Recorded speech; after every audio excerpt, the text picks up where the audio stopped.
Hello, all of you. Good evening and welcome to this MRCOG Part 3 webinar. I am Dr. Pooja. I welcome you all to this session by Med Exam Expert. And as you all know, Med Exam Expert has been taking online courses for all the three parts of the MRCOG exam, Part 1, 2, and 3. The Part 3 courses started last year, and till now we have run 4 one-month courses that happened before the exam, and the next course is starting on the 10th of September. And we recently started a new course, which was a long comprehensive course, which started in June, which is still continuing, and we have few sessions left for those candidates. This session is useful for all of those who have never given the exam, who many of you must have just passed the Part 2 exam, which was held in July, and many of you may have passed it earlier but still not attempted the Part 3 exam. So for all those people, it's a kind of an introduction to exactly start knowing what exactly this exam is all about, because it's quite confusing. Even people who appeared in the exam and unfortunately were not able to clear the exam, for them also there may be some information which is useful, though you know what exam is like, you have appeared in the exam, but still it's good to listen to some things again and again, and they come reflexively to you. So I hope this session will be useful for all of you. At the outset, I must say that till Part 2, you know actually how you have to prepare. Though Part 2, I consider it as the most difficult part of the exam, because you require a lot of intensive study, a lot of deep knowledge of the guidelines, and it takes a lot of time to actually read them once and twice and start preparing for it. But still, you know how to go about it. You know that, okay, I have to read this. Once we clear Part 2 and come at this stage, we are at a loss. So we initially, everyone is, completely lost, like what has to be done. Though you know it's an oral exam, there are going to be stations, there's going to be a role player, but still how to prepare is one of the things which troubles everyone, and it troubled me also. So it's all natural, even if you ask people, even if you listen to people, it's difficult to comprehend exactly how we must go about it.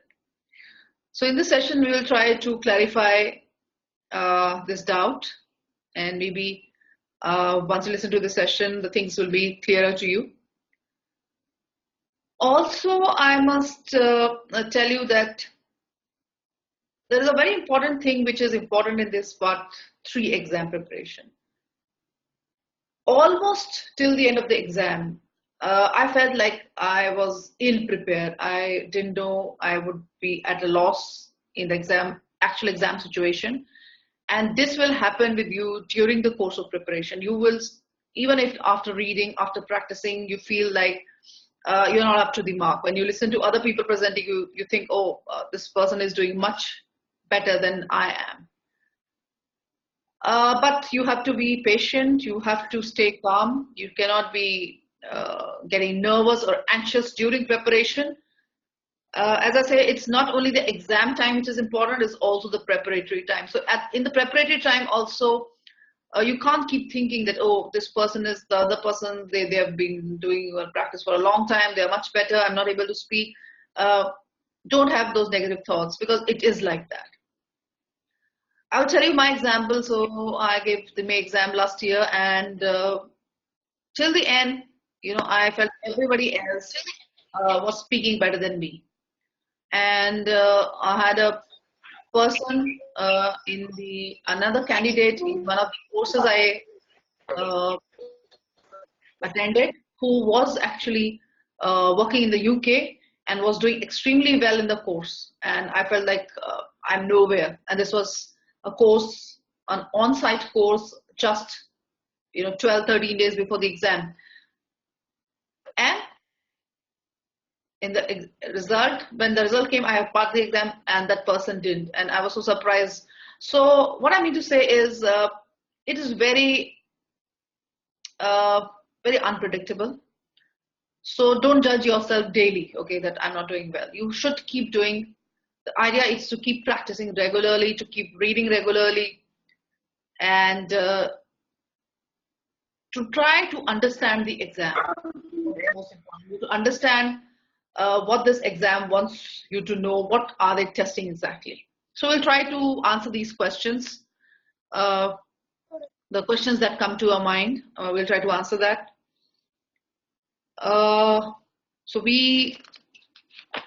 Then I'll talk a little about the course, though, and I plan to do at least 2 stations. I have 3 stations on my presentation, and if we get time, we'll do all these 3 stations.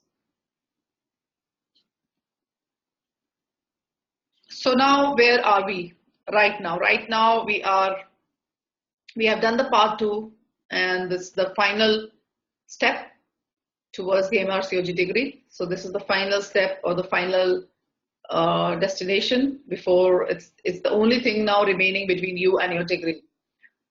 So you're at the starting line now. Now the question is now how to go about it, how to walk, which path to take. So there are various ways of preparing for this exam. So if you talk to 5 people, they will tell you, 5 ways of preparation. Okay, so one person may have his or her own way of preparation. Person number 2 may tell you something else. Ultimately, you have to find your own way. I keep emphasizing that spoon feeding doesn't help in this exam, because when you are speaking, so when it's a writing exam, when you have to answer questions, then that may work. But this exam is about communication. You are judged on how you speak. So nobody can put their words into your mouth. So the words you speak will be your own words. So you should listen to different people, the people who have experienced the exam, who did very well in the exam, and try to incorporate the good points in the preparation. But you make your own way so that you are more comfortable. If you try to follow A, B, C person blindly, you may find it very difficult to study and even to speak, because people keep asking for, you give templates and you take ready-made templates from others, but you cannot speak other people's words. You have to make your own thing. You have to make your own notes. You have to write your own templates, so that when you are speaking, it comes naturally to you, and to the person who's listening to you, to the examiner who's listening to you, to the role player who's listening to you, it seems like it's not a rehearsed thing. It is something which is coming naturally. So that is important. So devise your own way of study. Each way of study is good, okay, if it leads you to your destination. So you find your own way. You can take the good points from your friends, from the mentors, from various instructors, or from the books. But ultimately, you have to understand the exam, and you are the one who would be speaking there. So you need to speak in a way that seems very natural, as if you are talking to the patient. So any journey, so there's a Chinese saying that a 10,000-mile journey starts with the first step. So whether the journey is, right now it looks very far, okay, oh, there's so much to do. There are like innumerable number of stations which can come, and that's true. And the goal seems very far away, but you have to take the first step and the other and the next. So you should always, so you can't keep thinking that so much is left. You keep thinking that, okay, I've done this and I have to do more. So patience, persistence, and perspiration, these are the things which are required for you to excel in this exam. So general thing about rules and regulations, I find that on Facebook groups, on social media, people keep on asking questions about how the exam is run, what fees, and what assessment, what training you have to do. Every information is given on the RCOG website. till I was giving the exam for the part 2 and part 3, rcog.org.uk, this website was always there on either my laptop or my handphone. I used to, log in every day and see what is happening. So you should all look for these rules and regulations, any changes in the exam, because sometimes there's changes which other people may not be aware of.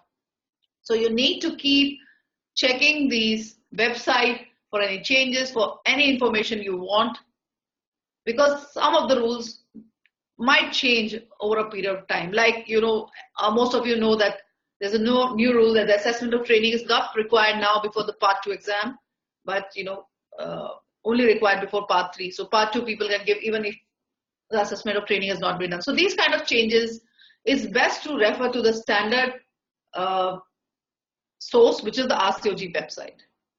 In generally, earlier used to be a OSCE exam, which came immediately after part 2, and the person had to pass the written and the OSCE together. But now the part 3 is a standalone exam, and this has been happening since 2016 November, I think. It should be attempted within 7 hours of passing the part 2. Okay, and there are 4 attempts which are allowed. So you have a fixed number of attempts for this part 3. If a person is not able to clear part 3 even after 4 attempts, the person has to repeat the part 2 exam. So this is something we should all know. The venues now, since there is a lot of demand for the exam, a lot of backlog, the next exam is running in 5 venues now. So London is a constant venue. The other venues are Singapore, Hong Kong, and India, Delhi, which was the center earlier, and now Chennai has been added as a center for the November exam. So this time the exam will be in 5 centers. And this all is available on the website, the number of seats in each of the centers. The dates for this particular exam is on 4th, 5th, 6th, and 7th November 2019. And I think the booking is, 5th of September. Please check on the website. And since the number of people who are attempting the exam is much more than the seats available, so you should be ready to book the exam, and the bookings are open immediately. So please remember that. For any details, for any factual information, go to the RCOG website, you get most of the answers. Don't keep asking other people, because they may not be aware of the recent changes. Dr. Hafsa, please mute your mic. Please mute your mic. Okay. So please go to the website and look for all the details which are there, and for any changes, any new information coming up. Okay, so what happens in the exam? Now you all know it's a circuit exam. So there are cubicles in the exam, and when you get your admit card or you get your admit ticket, you will be told which circuit you are posted in and what is the number of your station. Especially if you are, most of you will be giving the exam in London, and the experience I speak from is London, because I gave the exam in London. So there are multiple circuits running, especially in London. In other centers, there may not be multiple circuits. There may be 1 or 2 circuits, but in London you have multiple circuits. So you will be given the name of your circuit, which will be A, B, C, D, E, F, and the number of station, which will maybe 1 to 14. So if the number of your circuit is circuit F and number of your station is 6, so when you go there, you have to go to circuit F and reach the station 6 and start from there, and then you go around. So there are 14 stations which are of 12 minutes each. So there's a 2-minute reading time and 10 minutes actual time when you perform the station. And so the exam is total 168 minutes. And you have 2 kinds of stations. So there are role player stations or simulated patient tasks. Now in these stations, there's a role player or an actor who is acting the role of the patient. And there will be an examiner who will be marking you on your interaction with that role player. In these stations, you do not interact with the examiner. You just interact with the role player. as you would do in your outpatient clinic, as you will talk to the patient, you'll be talking to the role player. Even the teaching stations which have a role player, in that the role player is not a patient, but role player is a junior colleague who has come to ask you about certain, a procedure, or they want to learn something, or you have to teach them something.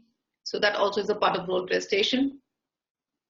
The other type of stations are the structured discussions or the structured vivas. This is with the examiner. So it's a direct interaction with the examiner in which the examiner asks you questions. So in these stations, you are the ST5, the registrar or the trainee, and you are talking to your consultant and discussing a case.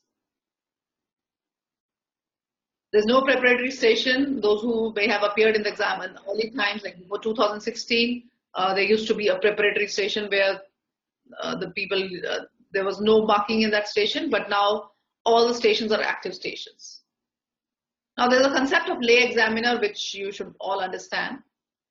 In addition to the clinical examiners, in the exam, there are lay examiners, which are from the lay public. They are not doctors, but they are trained examiners, which mark you on your communication skills. They also mark you on various domains. They see how you are interacting with the role player and are going to mark you. So you should remember that there will be certain stations who will be having a lay examiner also. In the exam, there will be 4 stations who have the lay examiner also. That means there is a clinical examiner, and there is a lay examiner, and there's a role player. So there are 3 people sitting in that cubicle. Now these stations will carry the maximum marks. So we'll just discuss that. So this is the basic thing. So there are generally, there are 4 structured discussions and 10 role player stations. Sometimes there may be linked tasks. That means there may be 2 stations linked to each other. So the same scenario, one station, and then there may be a role play station in one scenario, and there may be a linked station linked to the same scenario, but as a structured discussion. So you should be prepared for that also. We'll be doing a linked station in the course also. Now, what do you see in the exam? So there are various cubicles, as I said. There are candidate instructions which are posted outside. So in those 2 minutes, you stand outside the cubicle and read those instructions, which are papers posted outside the cubicles. We will talk about what you're supposed to do in those 2 minutes. On the same day of the exam, in the morning and the afternoon shift, the stations are generally the same. So they segregate the people who are in the morning and the afternoon, because the afternoon people, they go and sit inside, and till the morning people come out. So they are separated, segregated. So same day, generally same stations. As I said, stations, if you see a station with 3 people sitting there, that is a high yield station that will carry the maximum marks. So the candidates are rotating the circuit without any break, and you go through the 14 stations and 168 minutes, and those 168 minutes decide whether you are attending the convocation that time or not. Okay, now something basic. What do you study? So we are trying to answer the questions which come to our mind when we are thinking about the exam. First thing is the modules. So what do you study?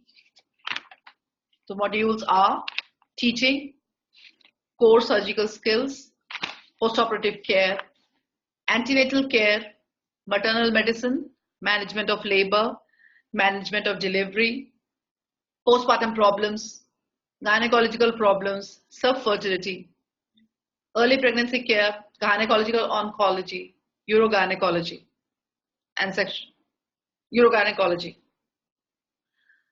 So you should remember that these are the stations, but there are other topics which you need to know, like audit. So normally one module gives rise to one station in the exam. So, but you should know that there are things like audit and risk management, which may come as a part of any of these modules. So these are the things also we need to worry about. So in the course also we try to give you practice on the risk management and audit stations, which are quite important.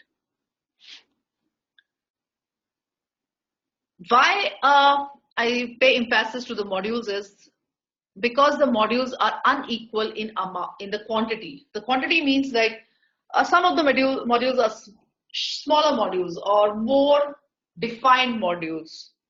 Okay, like if you look at urogynecology. So it's still very limited, the number of stations that can come from urogynecology. If I think about it, it's incontinence, so either stress incontinence or urge incontinence or prolapse or mesh erosion or pessary or vesicovaginal fistula. So still I would think the number of stations will be quite limited in a module like urogynecology. But if I go on the other side and I consider a module like maternal medicine, so maternal medicine will involve all the medical problems occurring in pregnancy, which is very vast, and there can be n number of stations arising from this module. Why knowing this fact is important is then when you are preparing, you have a limited time. So you have limited time to read through everything. So the amount of time you spend on urogynecology is less, but it will yield you one of the stations in the exam. Whereas the time you spend on maternal medicine to read all the conditions possible during pregnancy, again, you will get only one station in the exam. So I mean to say is that you should plan your time carefully so that you pay more attention to all the modules. So it should not be that you keep reading the antenatal care and maternal medicine and you didn't get the time to read smaller modules like postpartum problems or subfertility or urogynecology, which also will yield one station each. So you should time yourself accordingly. Now, when do we start studying? So all of you who are attending may not be targeting the current exam, the November exam, and some of people who are unfortunate may not even get a seat or booking the exam. So I don't know, they have increased the number of seats, but there can be a situation when you are not able to get a booking. Keeping all in mind, so when you should start studying. Okay, suppose I have given the exam in July, I passed the Part 2 exam, which happened in July, and I'm not planning November. When do I start studying? So it's very tricky to say when do you start studying in the current scenario, because there is a problem that you might not get booking in the exam. There's a possibility then there is a extra exam, because last 2 years we have seen in 2018 there was an extra exam in September to accommodate the people who could not be accommodated in the May exam. Similarly, there was an extra exam in February. So you can see that normally what is announced on the website is that there are 2 exams, 2 Part 3 diets that happen, generally in April, May, and in November. But last 2 years, we are having 3 Part 3 exams because of the sheer amount of demand. So suppose, I am not saying I have no knowledge whether there is going to be an extra exam, but suppose an extra exam comes somewhere in between, you should be prepared for it. So you should actually, even if you're planning the next April, you should start slowly so that, whenever the exam comes, you are ready to attempt it. And you have to keep studying the exam. It's a constant study, it's a constant practice. Definitely those who are planning to give it in November need to be, they have to be ready and running now, because it's already beginning of September. So we just have 2 months to do, and it is completely doable in 2 months. Okay, so how is the marking of the exam? So marking of the exam is based on domains. So this is something which is quite confusing to people who are beginning preparation, that what is these domains? So what do you mean by this? So there are 5 domains on which any candidate will be marked in the exam. These are information gathering, communication with the patient and their relatives, communication with colleagues, applied clinical knowledge, and patient safety. So let us see them one to one because this is quite important. First is information gathering. Now, information gathering, what does it mean? So information gathering means the history taking, the examination findings, whether they're given to you in the exam or you need to ask for them, that's a different question, and investigations. So all of this is the information you gather to arrive at a probable or differential diagnosis, and so that you can elucidate a management plan for your patient. So that is information gathering. For information gathering, what do you need? You need an organized template in your mind. So you need to know what I have to ask in history in a particular scenario. So some of the history is common to all the stations, which you should be asking. But some of the history will be tailor-made pertaining to that module, because history in a urogynecology case will be different from history in an oncology case, which will be different from history in a subfertility case, which will be different history in an obstetric case. So you need to have a generalized template plus a specific template pertaining to that module in your mind when you are gathering information. Why you need to be very fluent with the history taking is the time you have got. So you have 10 minutes in the exam. You should be maximum taking 4 minutes for all this information gathering, history taking, talking about examination, offering investigations, because if the role player speaks for around 2 minutes, because you have to allow the role player also to speak, because unless the role player speaks, you don't know what the station is about. The role player will give you ideas, the role player will give you clues and hints. So if you say that role player needs 2 minutes, then you have just 4 minutes for you to describe, your diagnosis and your management plan to the patient. So your history can definitely not exceed 4 minutes. For this, you need to practice again and again. Whenever you are doing stations, you practice history taking and time yourself and see how much you're taking. And then with repeated practice, you will reach that end point. Because sometimes we find that initially when you're preparing and people are presenting stations, they take almost 7-8 minutes for history. And by the time the role player, they start the management, it's, they just start the management and the time is over. And once the bell rings in the exam, there's no time. You have to move because the other candidate will come to this station. So you have to move to the other station. So there's no extra time. The bell rings, you move forward. So the information gathering is important. So initially when you start, you always start with open questions and then you go on to the closed questions. So the initial question should be an open question. It should not be a yes, no answer. So you just say that, can you tell me more about your problem? Can you tell me more about your complaint? And then let the person speak. And as you go on forward, once you know the basic information, then you can ask specific questions or closed questions. So as I always give the example, a patient comes with heavy menstrual bleeding to you.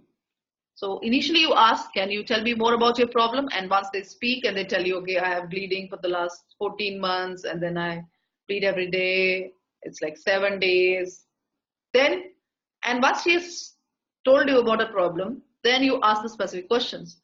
Do you have any bleeding in between the periods? Do you have any bleeding after sex? That means you want to ask about intermenstrual and postcoital bleeding. So these are specific closed questions that come after the open question. So always start with the open question, then go on to the closed questions. Also, information gathering means you have to check the understanding of the patient. Whether, suppose the patient is having a medical problem, you have to check how much she knows about the problem. So you have to check her starting point and then explain her beyond that. So checking understanding is also part of information gathering. What are the chief concerns of the patient? You need to know. That also comes in information gathering. So a person comes with, a patient gives on the template it said patient has pain during a period. and she has endometriosis.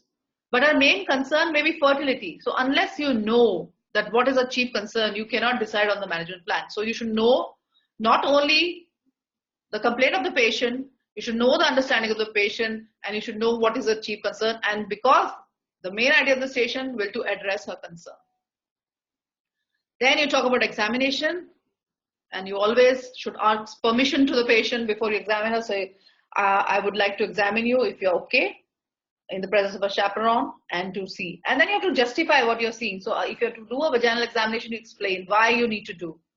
Okay, I want to see the size of the uterus, see for any tenderness felt in where your ovaries and tubes are, to know more about your problem. Then again, if you need to offer investigations, you should justify why you want these investigations. If the investigations are already given in the question, then you say, okay, as per your you need to explain the investigation finding to the patient. Suppose you have a biopsy report which shows cancer, then you may have to explain it. So that all comes under information gathering.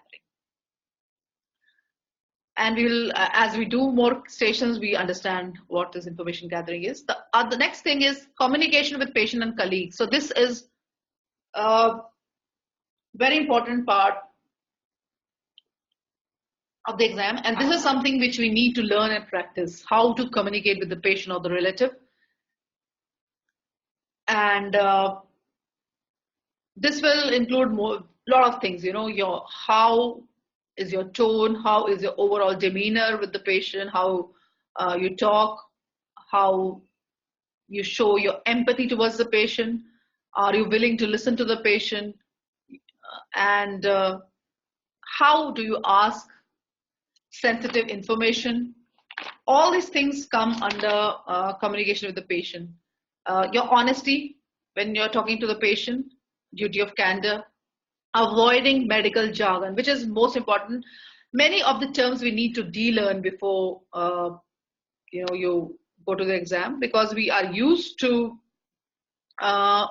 talking in scientific terms, which should not be in the exam scenario. You need to talk in a patient-friendly and simple language. So these things consciously you should be knowing, talking in the patient-friendly language, and using various aids to explain. So you may use diagrams to explain the patient about a problem or a diagnosis, or what are you going to do. There is something known as signposting. So if you are going to ask any sensitive question, or you're going to break a bad news, you need to signpost. So suppose you are asking a sensitive question. Now, what can be the sensitive question? Suppose you are asking about the bad habits or addictions of a patient. So you want to ask about alcohol or drug abuse. Then you have to signpost. So I'm sorry, I need to ask you certain sensitive questions. They may sound intrusive, but I need to ask them because that will help me in your management plan. So you signpost and ask. Asking very sensitive information, asking information about sexual partners, again signpost. Asking history of female genital mutilation, you need to signpost. So all these things require signposting whenever you want any sensitive information. And obviously, when you begin a conversation, you communicate. When you have to communicate with the patient, you start with introducing yourself. Hello, I am Dr. Pooja. I'm the registrar, or I'm the senior doctor in the clinic. And you check the patient's name and age, and you ask her. And that comes under patient safety, which we'll discuss. So this is how you communicate. Then comes the important domain of communication with colleagues. So this domain has various aspects. First thing is, as we said, that there are stations which are structured discussions. So structured discussion is a direct communication with a colleague, with a senior colleague, and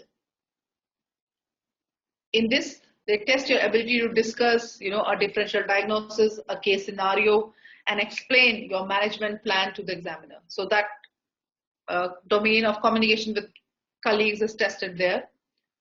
The other aspect of communication with colleagues, which can be in any station, including the role play station, is the multidisciplinary team.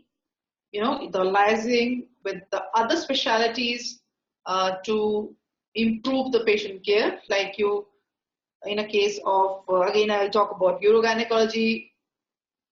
You talk about a urogynecologist or a urologist, or in the case of oncology, you liaise with an oncologist, an oncology nurse. So all this multidisciplinary team, then your specialist midwives in various situations.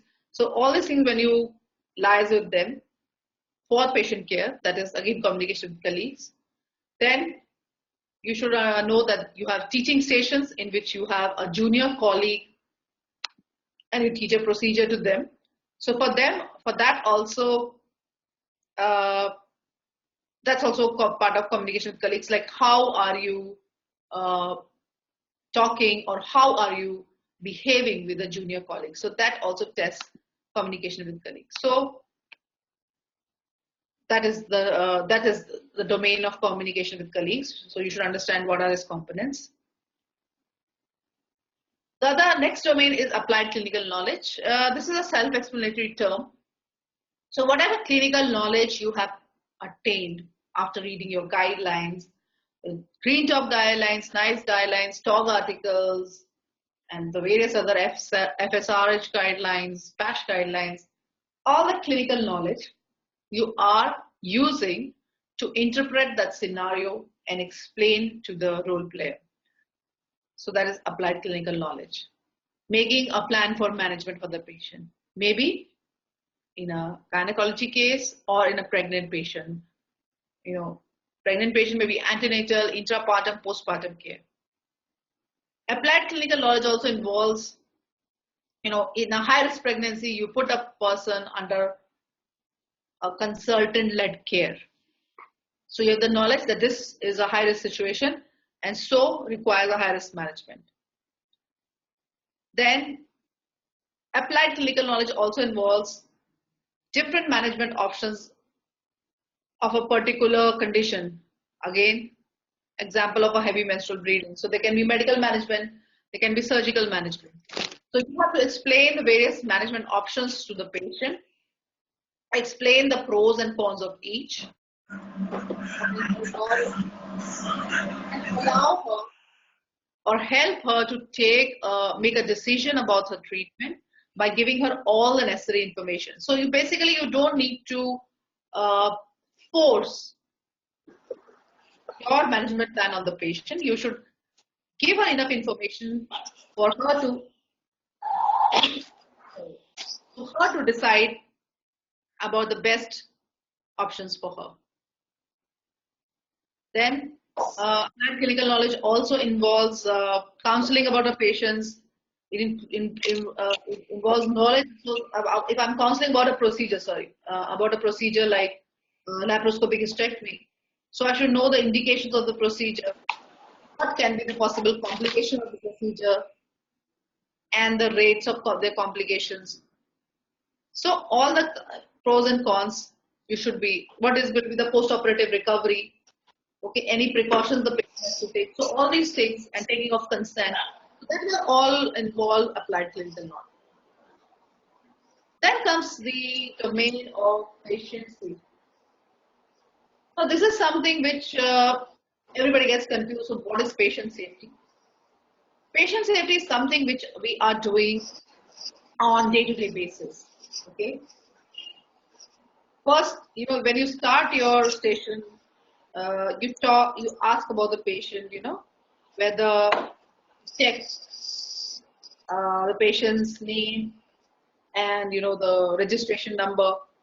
So that is the first step of patient safety. You confirm that this is the patient, this is the registration number. So in the exam, you don't have a registration number, so at least you check the patient's name, age. That's patient safety. There are certain other points in patient safety, which the general points I'll discuss now. Specific points in the stations will be discussed when we discuss the stations. So the important safety point is, in a obstetric patient talking about blood group. You need to know whether she's Rh negative or positive. If she's Rh negative, you may need to give her antigen. Then patient safety also involves any allergies. The patient has drug allergies, so you will have to avoid these drugs. Somebody's mic is on, so kindly mute it.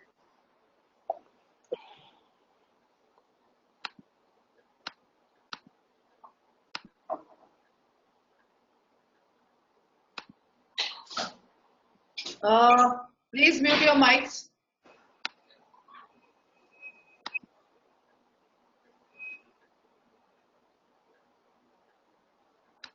Okay. Dr. Geeta, please mute your mic. Dr. Geeta. Dr. Geeta.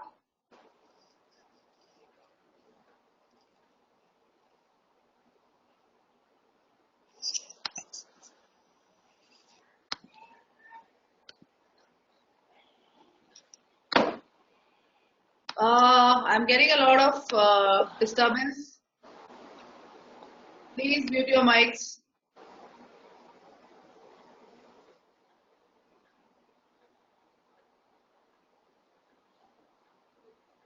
Okay. Thank you. Somebody's mic is still on. Please mute your mic. Dr. Samia.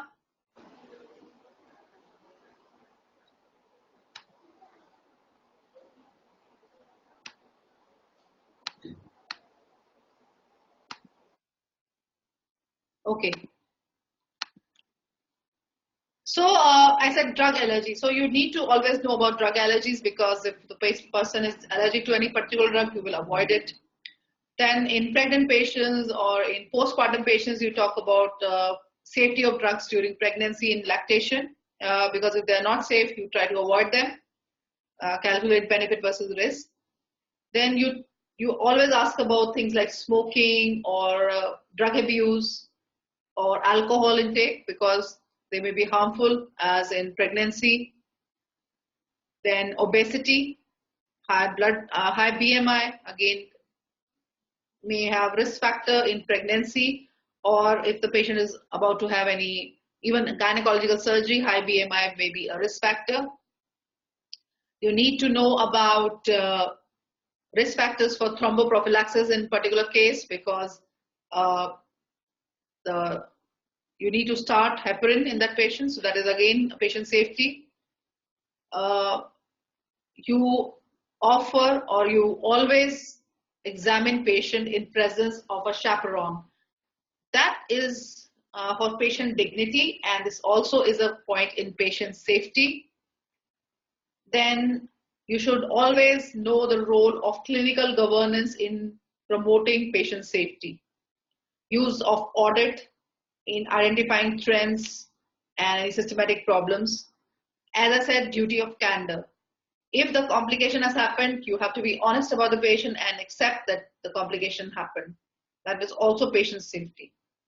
Another important aspect of patient safety is you recognize your limitations. So you should remember that in the exam, you are an ST5 trainee, you are not the consultant. This exam is for ST5 trainees in UK. So you are at the level of ST5 training, even though in your own country, in your own place, you may be very senior and a consultant. But please remember, you need to know what the ST5 is supposed to and it's able to do in the UK system. So there is again from the RCOG website, you see there is a very good article and table on what is the responsibilities and what is the competency of various levels of training. So you should be working as a ST5 training. So suppose you have you were doing a cesarean and you have injured the bladder. So don't say that in the exam that I'm going to repair the bladder, even if you know how to repair a bladder. So basically you need to call your consultant, call the urologist. So that also comes in patient safety, recognizing the limits of your clinical ability. So these things you should be very aware of in the exam. Then if emergency has occurred. Suppose there is a postpartum hemorrhage or there is a shoulder dystocia. You immediately call for help. So that is also patient safety.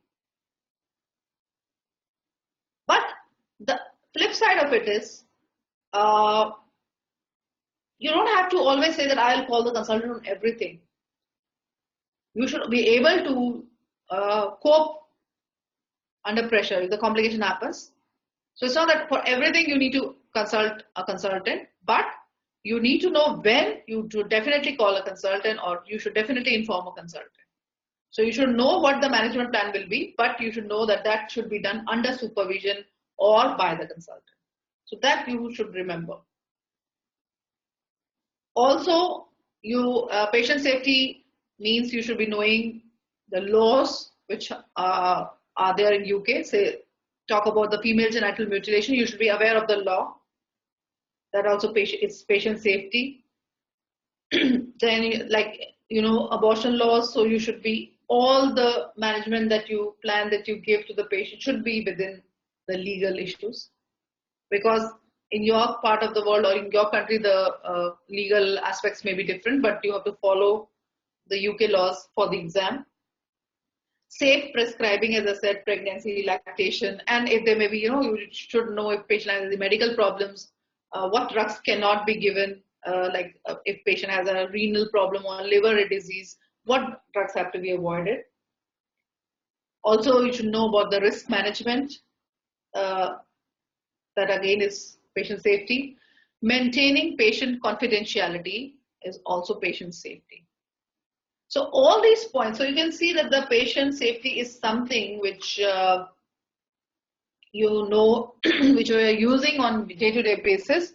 Only thing is we don't understand how we are applying it to the exam situation. So all these things come under patient safety. Another point I will emphasize in patient safety is you have a young patient. So I will do a station with the young patient. So young patient will have certain other aspects of patient safety. Okay. Confidentiality, safeguarding, rule out sexual abuse, rule out grooming. So for the specific situations, the patient safety will become a little different, but these are the general lines on which patient safety runs. Like if you have a case of domestic violence, you should think about the child safeguarding, child safety. Then if you have a bullying case in which there is a junior colleague who has been bullied, which had come as a hidden agenda in a teaching session in exam around 3 years back. So that also is patient safety. In a postpartum patient, you use hand hygiene before you examine the patient or you see the baby. That comes under patient safety. So all this, so the patient safety is a big, chunk. So you should remember these points because that's how you score in your domains. So in one of the sessions, I will be doing, again, I will be discussing what the patient safety entails, so that when you listen to it multiple times, then you remember it and you tend to use it in your station presentation. And so just to finish the marking scheme, in each domain, you are marked as pass, which is 2, borderline, which is 1, and fail, which is 0. So when you are given a question on the cubicle, it will be written that you are marked on the following domains. For that station, you will be marked on the following domains. And generally in each station, there may be 3 domains or 4 domains being tested. So it's unlikely that there will be 5 domains tested in each module, but at least 3 or 4 modules will be tested in each module. Okay, so this is the marking scheme basically, so one should remember this. And again, to reiterate the point of the lay examiner, so if the lay examiner is there and you're being tested on 3 domains, so the lay examiner also marks you on those 3 domains and the clinical examiner also marks you on these 3 domains. Okay, so this is about the domains, and we keep talking about it as we do stations in the course. If you want to understand the domains even better, you should read the Lisa Joyle's book and read it. I always say that's the first book you should start reading. It gives you a lot of important information which you should be absorbing. You know, when you read it the first time, you may think, oh, what is it? It's like a story. But you should be carefully reading what that book needs to say, that describes the domains very well. Okay. So in the exam, obviously you need to do each domain very well, but you don't need to individually pass in each domain in the exam. So basically exam will always have a cutoff and which will be determined by the performance of the candidates on that day. And according to the cutoff, if you cross the cutoff, you pass. And if you're not able to reach the cutoff, unfortunately, then you won't be able to clear. And once the people, any candidate who is not able to clear, when the result comes, they tell you, oh, this is a domain which you could not reach the qualifying mark.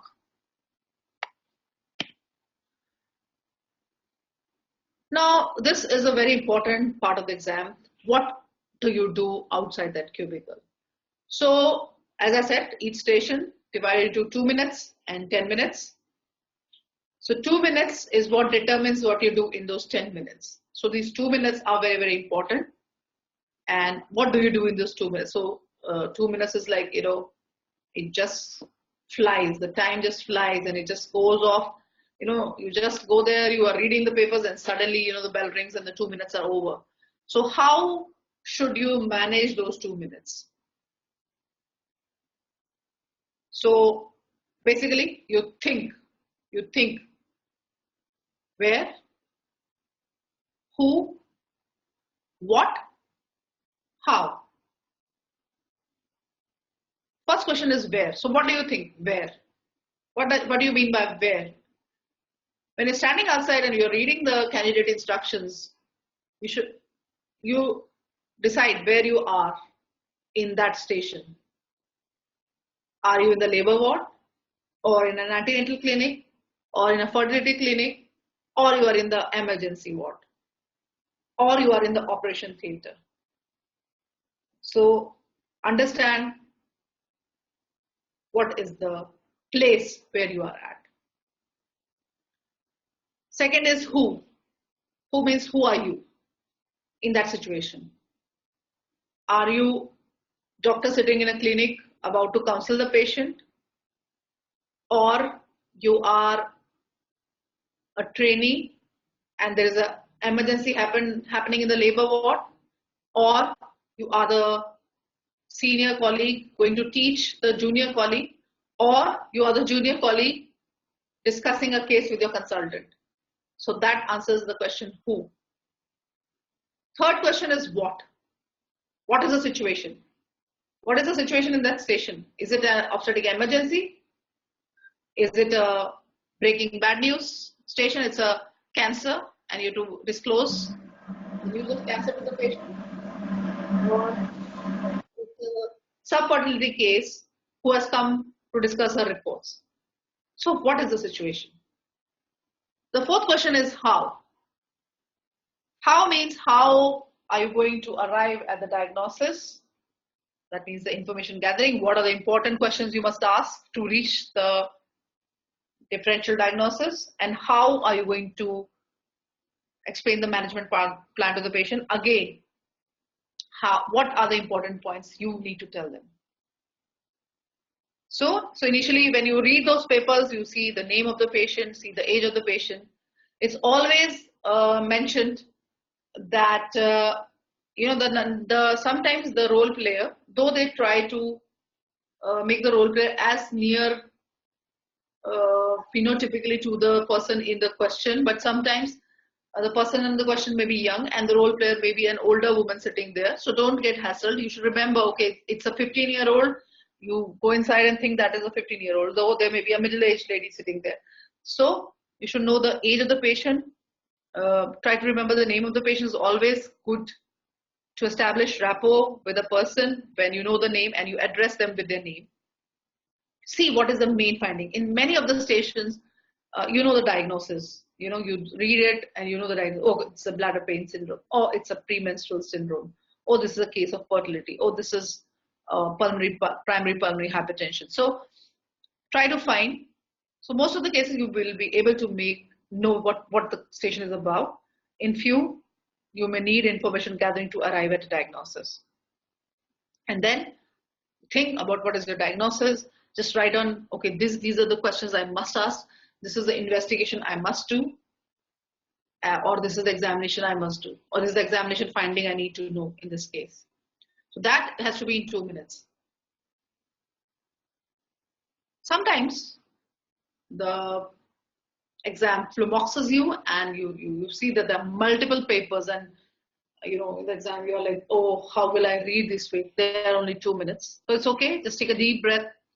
Try to read and try to assimilate what those papers are saying, what that question is saying.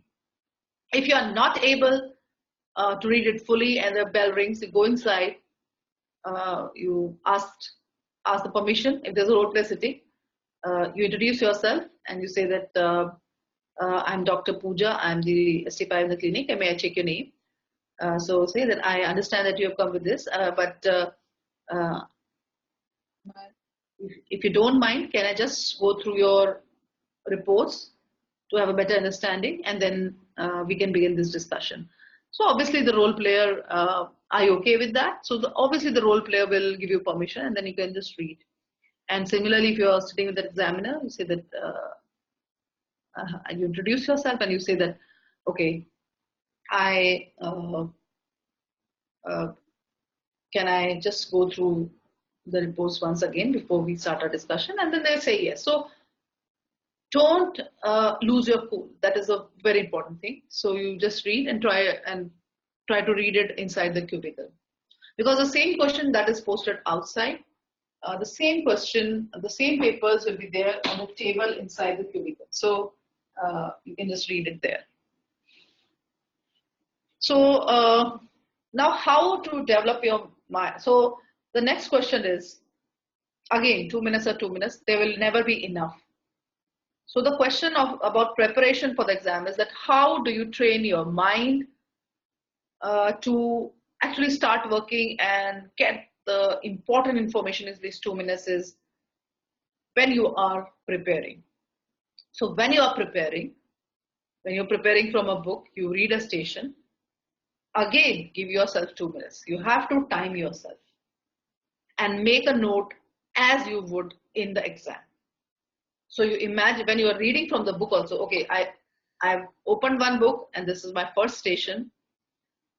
Before you start reading, time yourself. You put the timer for 2 minutes and read, and in those 2 minutes, start writing the points. Okay, this is the thing I must ask in this station. This is the thing. This is the station. This must be my differential diagnosis. And then see how you are doing in that station. Slowly, as initially you may find difficult. You may find that, oh, I'm not able to, do anything in these 2 minutes, but later as you keep practicing, that will become easier.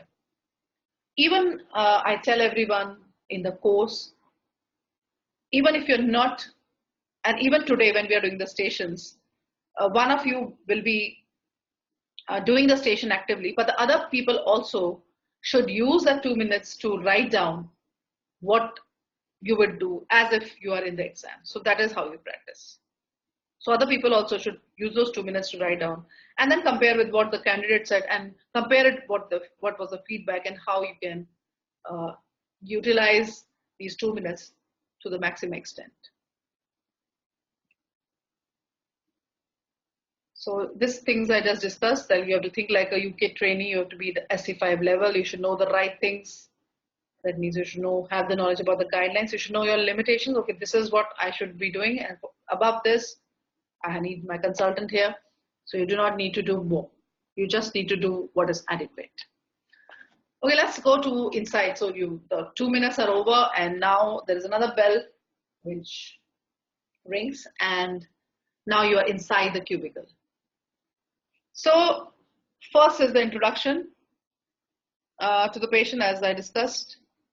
Hello, you introduce yourself. Hello, I'm Dr. Pooja. I'm the registrar. I'm the ST5. I'm the doctor in the clinic today. May I check? So don't say ST5 because the patient doesn't understand your ST5. So you say I'm the doctor in the clinic or I'm the registrar in the clinic. And may I check your name and age? So I put a name and age together because then it solves most of the problem and you don't waste time asking the age again later, or you do not forget to ask it later. And then you set the agenda for the meeting. Okay. So sometimes you have a letter from the GP, or in the question it is given the patient has this particular problem. So you set the agenda. You say, I understand. So I have a letter from your GP, and I understand that you are suffering from this, or I understand from your reports that you have come to discuss your report with me. This is you setting the agenda, and then you ask her, is that correct? So she says yes, and then you ask. So then you said, okay, now you have to tell her that what you are going to do. So you say that before I discuss your management plan, I would like to ask you a few questions to know more about you. I may need to examine you and offer you some tests, and then I will discuss your management plan with you. And then you say that I would write, if there's a GP letter that's come to you, they say that at the end I would write back to your GP about what we have discussed, and I would also give you certain written information. Now, why we want to discuss the agenda in the beginning itself is because sometimes when you're doing a station, you may not have time to finish off in the end, and you may not have time to give the written information, and the time gets over. So it's better to say it in the beginning so that the examiner knows that okay, this person knows about that patient information leaflet has to be given. So this way.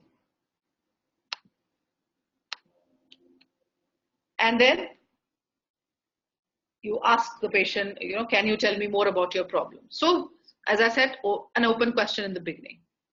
So now again, the history is a little different when you have an obstetric case or whether you have a gynae case. So if you have a obstetric case and patient has come with some problem, you see which trimester is she in. So start about, can you tell me more about her problem? She says, I have pain, I have bleeding. And then you ask the other questions. So if she has come with bleeding, you ask about pain and leaking, which you ask to every obstetric case. So you ask about leaking, bleeding, whether she's feeling fetal movements. And then you ask about the history of presenting pregnancy. How has the pregnancy been till now? Any problems? Have you done your booking bloods? Have you done your ultrasound scan? Were all the tests okay? And can you tell me more about various things? And then you ask about the past oppressive history. So again, this should be open, like, can you tell me, have you been pregnant before is a simpler question. So it may be a previous normal delivery, it may be abortion. So you ask her, have you been pregnant before? And then can you tell me more about your pregnancy, so that she tells you everything about the pregnancies. If it's a miscarriage, whether it was a spontaneous miscarriage, whether it was for social reasons, and all these questions you should ask in sensitive manner. So if it's a gynae case, again, I go back to heavy menstrual bleeding. So you ask about the bleeding, all the open and closed questions, and then you ask, how is the problem affecting your quality of life? So how is it affecting your life? So you have to know where she's working, whether it's affecting her work life, whether it's affecting her home life, whether it affects her relationships, based on what problem she has. Suppose she has vaginismus, how is the problem affecting her relationship with her husband? So all these all these questions, they ascertain what concern the patient is having, because your management plan will be tailor-made to the concerns of the patient. So in fertility, you ask for the female partner, the male partner, and so on. So as we keep doing stations, we'll understand it better. So information gathering has to be very structured. As I said, you have to keep practicing that. Ask about medical history. Are you on any medication from your GP? Now or earlier, if she has some medical problem, then you ask more about it. Always remember that whatever answer the role player gives, you have to follow through. So you have to ask them, okay, it's not that just, it's not a questionnaire. You have to follow. If there is a positive response or a, uh, positive response to one answer, then you have to follow through. Suppose she says, yes, I've been smoking. So what happens is sometimes, people ask, oh, do you smoke? So patient says, yes, I smoke. Do you drink alcohol? But you didn't respond to her smoking thing. So why did you ask it only? So when you ask something and she says yes, so you know that if the obstetric case, so you ask her, so Rachel, are you aware that smoking is quite harmful in pregnancy? So she says yes. So have you ever thought about quitting? She says, yes, doctor, but I'm not able to do so. So you offer her support. So you offer her that, okay, if you want, if you agree, that I can write back to a GP to arrange an appointment with the NHS Stop Smoking Services, and that will help you to stop smoking. So this is the way you basically, respond to a positive history. You should not just leave it. So you have to react to what the patient says, and react and give her some thing to build it on. Then other things like in the medical history, and sometimes you may need to ask very specific histories, like you want to start a person on HRT, then you want to ask history about DVT. Specifically, you should be asking. So even if you've asked the medical history that you are not on any medication, you specifically ask that, is somebody have you or your family members been affected sometime with the clot in their lungs or legs? So she says no. So you're specifically, the examiner knows you're specifically asked about DVT. If she's on a medical problem, she stopped medication. So you need to know why she has stopped medication. So then again you signpost that I don't want to be judgmental, but may I know why? What's the reason that you stopped this medication? Try to find out. Then sometimes you need specific histories like the Jehovah's Witnesses. They do not accept blood transfusion. So in the obstetric case, when you think, suppose in a case of antepartum hemorrhage or placenta previa, so you think that patient might require blood transfusion. So you have to ask the patient, in case you require, would you accept blood transfusion? And then, so that you know that, so you know where the patient is at. So again, this is a patient safety point. Then you ask about family history, past surgical history, social history. What do you do for a living? Do you have adequate support? How are things at home? Then you ask first questions, you sensitize and ask about smoking, alcohol, drugs, and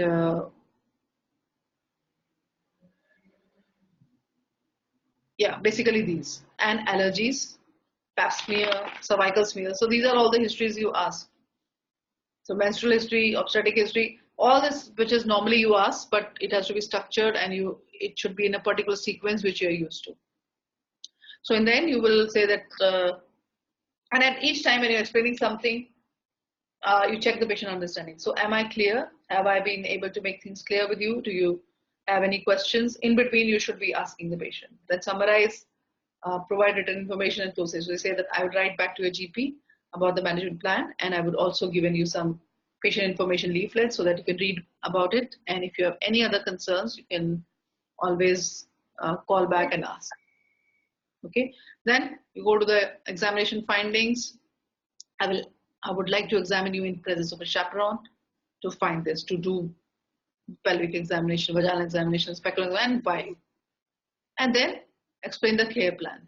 Okay, you will be under consultant-led care, or you have a shared care between the midwife and the consultant-led care, or your plan will be discussed in a multidisciplinary meeting under the multidisciplinary team, like a urogynecological patient or a patient with subfertility.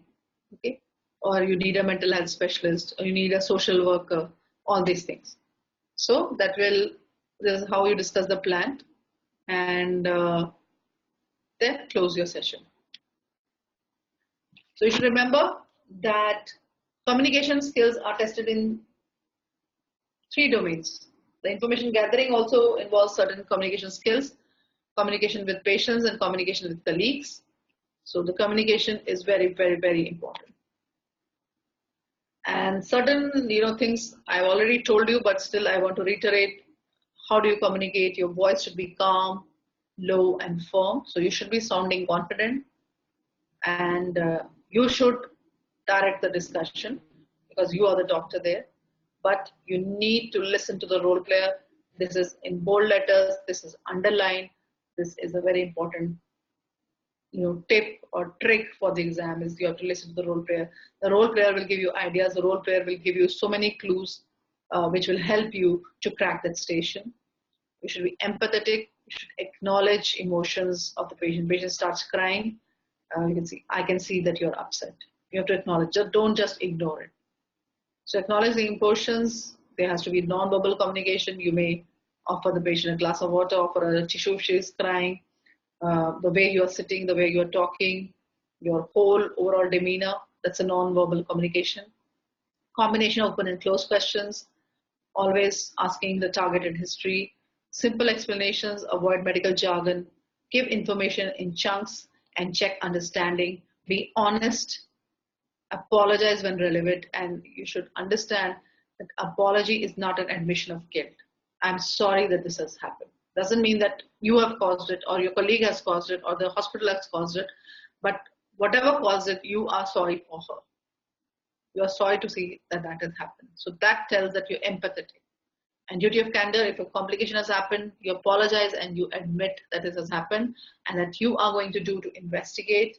You should not blame your colleague or yourself or the hospital, but you say that you are going to look into the matter, investigate it, and all the reports and all the results of the investigation should be given back to the patient. If the patient wants to complain, she should be supported in that. She should get appointment with the patient advisory and liaison services so her to be able to do that. So that is duty of candor. Okay, quickly now before we go to the stations, how to prepare study material, courses, and preparation with colleagues, which is very, very important. And practice, and more practice. What do you study? The reading material is the same. All the guidelines, patient information leaflets, which tell you the same things as the guidelines, but in patient-friendly language. TOGs, now which ones? Somebody says last 3 years, last 5 years. I would say those topics which are not given well in your green top guidelines and your nice guidelines, but given very well in the talks. You should do those talks. All the clinically applicant talks you should read. You may not be able to read all the talks of the 3 years or 5 years, but at least the important ones you should read. Books for preparation, Part 3 MRCOG by Lisa Joels and Edmund Neal. The first book you should start with. Task for Part 3 MRCOG clinical assessment. This I have again written in bold and in red because I think this is a very good book. It has a lot of stations, around 60, 70 stations. It is a recent book which came out in 2018. So this is a very good task book for Part 3 is based on particularly Part 3. Get Through MRCOG Part 2 by Oski by Justin Clark. So it's Part 3 actually now. The new edition has come in 2018. This is a very good book. Dr. Sharda, please mute your mic. Please mute your mic. Okay. So the Clark and Kumaraswamy book is also very good because it gives you certain lines that what words, what terms can you use in different situations. And I particularly like this book. Audit is given very well. Critical appraisal is given very well in this book. So please read that. Another book, which is an older book, which was based on the previous Oski exam, was Hollingworth and Reimer, Oski for MRCOG Part 2. This book is good for the structured discussions, so more structured discussions in the book. The Other books don't have much structured discussion. So these are the 4 books which I think are quite useful in preparing for the exam. This you all know: standard history template, history of presenting complaint, obstetric, gynae, contraception, cervical smear, medical, surgical history, drug allergies, family history, social history, and you have to modify according to the situation. Then there are certain tricky scenarios which we'll be doing in the course, which we do in a typical topic discussion session at the end of the course. One is the hidden agenda, which may be something like domestic abuse or bullying, angry patient and relative. These are the situations where you feel very difficult to handle patients. So these are things you should practice. Complaints, complication in surgery, breaking bad news. Just a minute.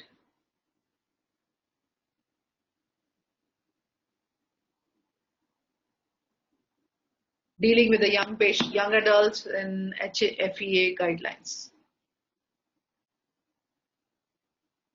Okay. These are the books. And somebody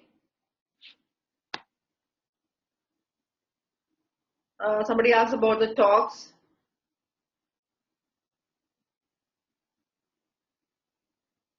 Talks, I think it's very difficult to name all the talks, but certain talks like thyroid disease in pregnancy, something like asthma in pregnancy, talk on postpartum depression, which are not given very well in the guideline that you need to do. So, and as we do the stations, we know what talks we should be doing.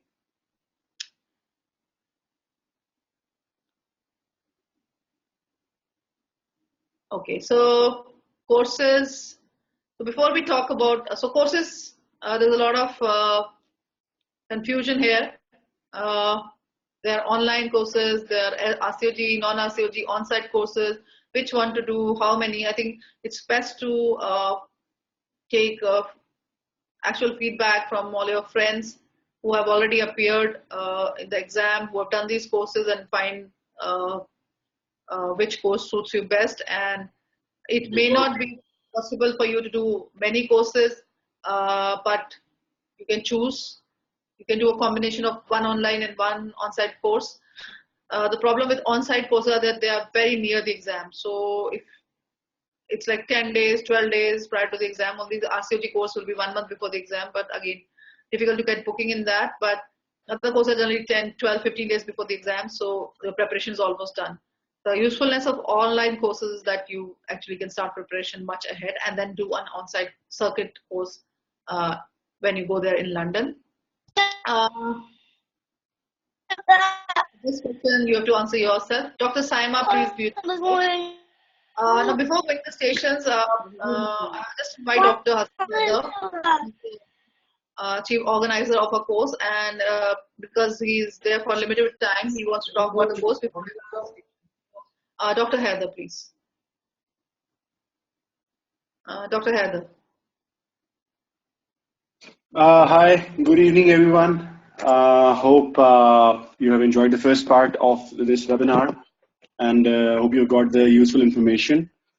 I will not take much time from all of you. I would just like to explain few things about the course. We have 2 type of courses here in MedExam Expert in MRCOG Part 3. One are online. It will be like the same of today's session, and others we have on-site courses, the live courses. So for the online courses, I want to tell you that further in that course, you can join the course, enroll the course in 2 categories, either as an active participant or either as an listener participant. So what the difference is, the active participant will be able to present the station to the mentor in this live session. And they will get at least 4 stations in the whole course to present. However, on the other hand, the listeners will be the only listeners. They won't get a chance to present a station, but yes, they can ask questions, they can discuss. They are the part of the course, but they will not be having chance to explain. The reason being, we have a limited stations, and that's why we have a limited seats for the active participants. Just to let you know that this time, because of the a very good response from all of you, we are doing two batch of courses. You can say that two batches. In next month, we will be conducting the course in parallel.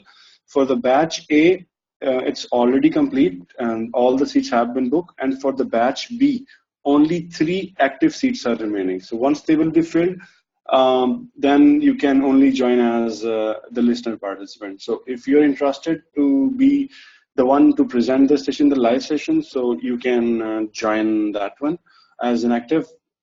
Again, telling you that only 3 seats are left.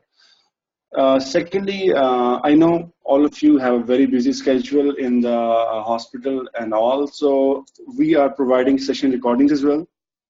In case if you miss the session, you can the next morning you can just log in on our website and see the recording. The recordings will be with you through our website till the exam, November exam. Also, we will be adding you to a Facebook. This time we have created a Telegram group. So in that Telegram group, you will see your mentors along with the colleagues. So you can discuss with them about the main points or announcements we will be doing there. So this is overall the program for the online. Let me just tell you the fee structure for both of them so that you can just decide which one would you like to take. Okay. The listener participant fee is £415 and the active participant fee is £500. And the last registration date for in the course is 14th of September 2019. Give me a second. Let me show you my screen so that you can also see it visually. Give me a second.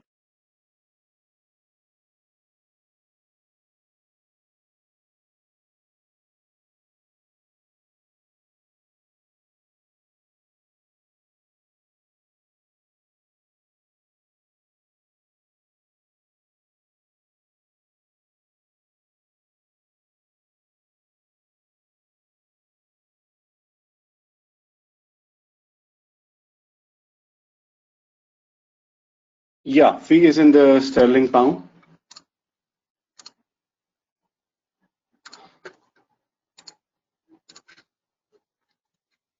All of you can see the screen?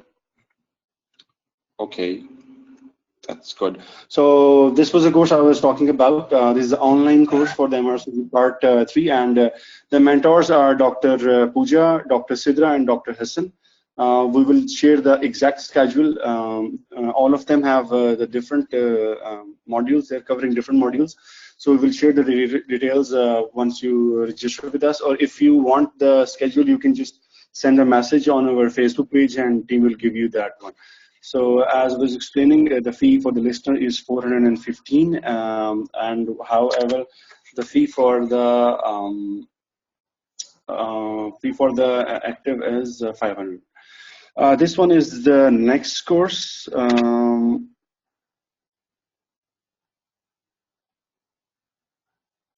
We are conducting this time the course in Pakistan, the on-site course, and there are 2 venues for it. One is in Islamabad and another is Karachi. The dates are for Karachi are 27, 28, and 29. It's a 3-day course, and for Islamabad 4, 5, and 6 October. We have only 14 seats available, and it's like a circuit course. So if you're interested in those 2 courses in Islamabad and Karachi, and if you want to have a physical interaction with the mentor and you want the live course, then you can opt this one. The fee for that one is in the local currency of Pakistan, that is 45,000 PKR. There's a discount for the first 5 students. If they register, they can get 3,000 PKR discount. Another thing, the instructors for the Pakistan course are different, Dr. Zaid Qureshi and Dr. Sana Mustafa. I will just briefly explain the procedure, how you can join the course. The first thing, you have to create an account on our website. www.med-examexpert.com, and after that you can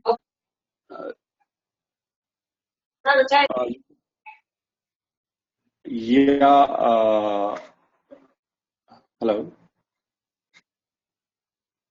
Okay, so in the step 2, you have to log into the website, and then you can just go to the course catalog and then click this MRCG Part 3 category, and you will see all the courses of MRCG Part 3. You can just choose the one you want, and once you open it, you will see this button. Click this course button, click this one, and you will be directed to the payment options. You can pay online through Visa or Master.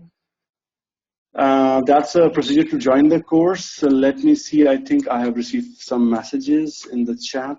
Okay.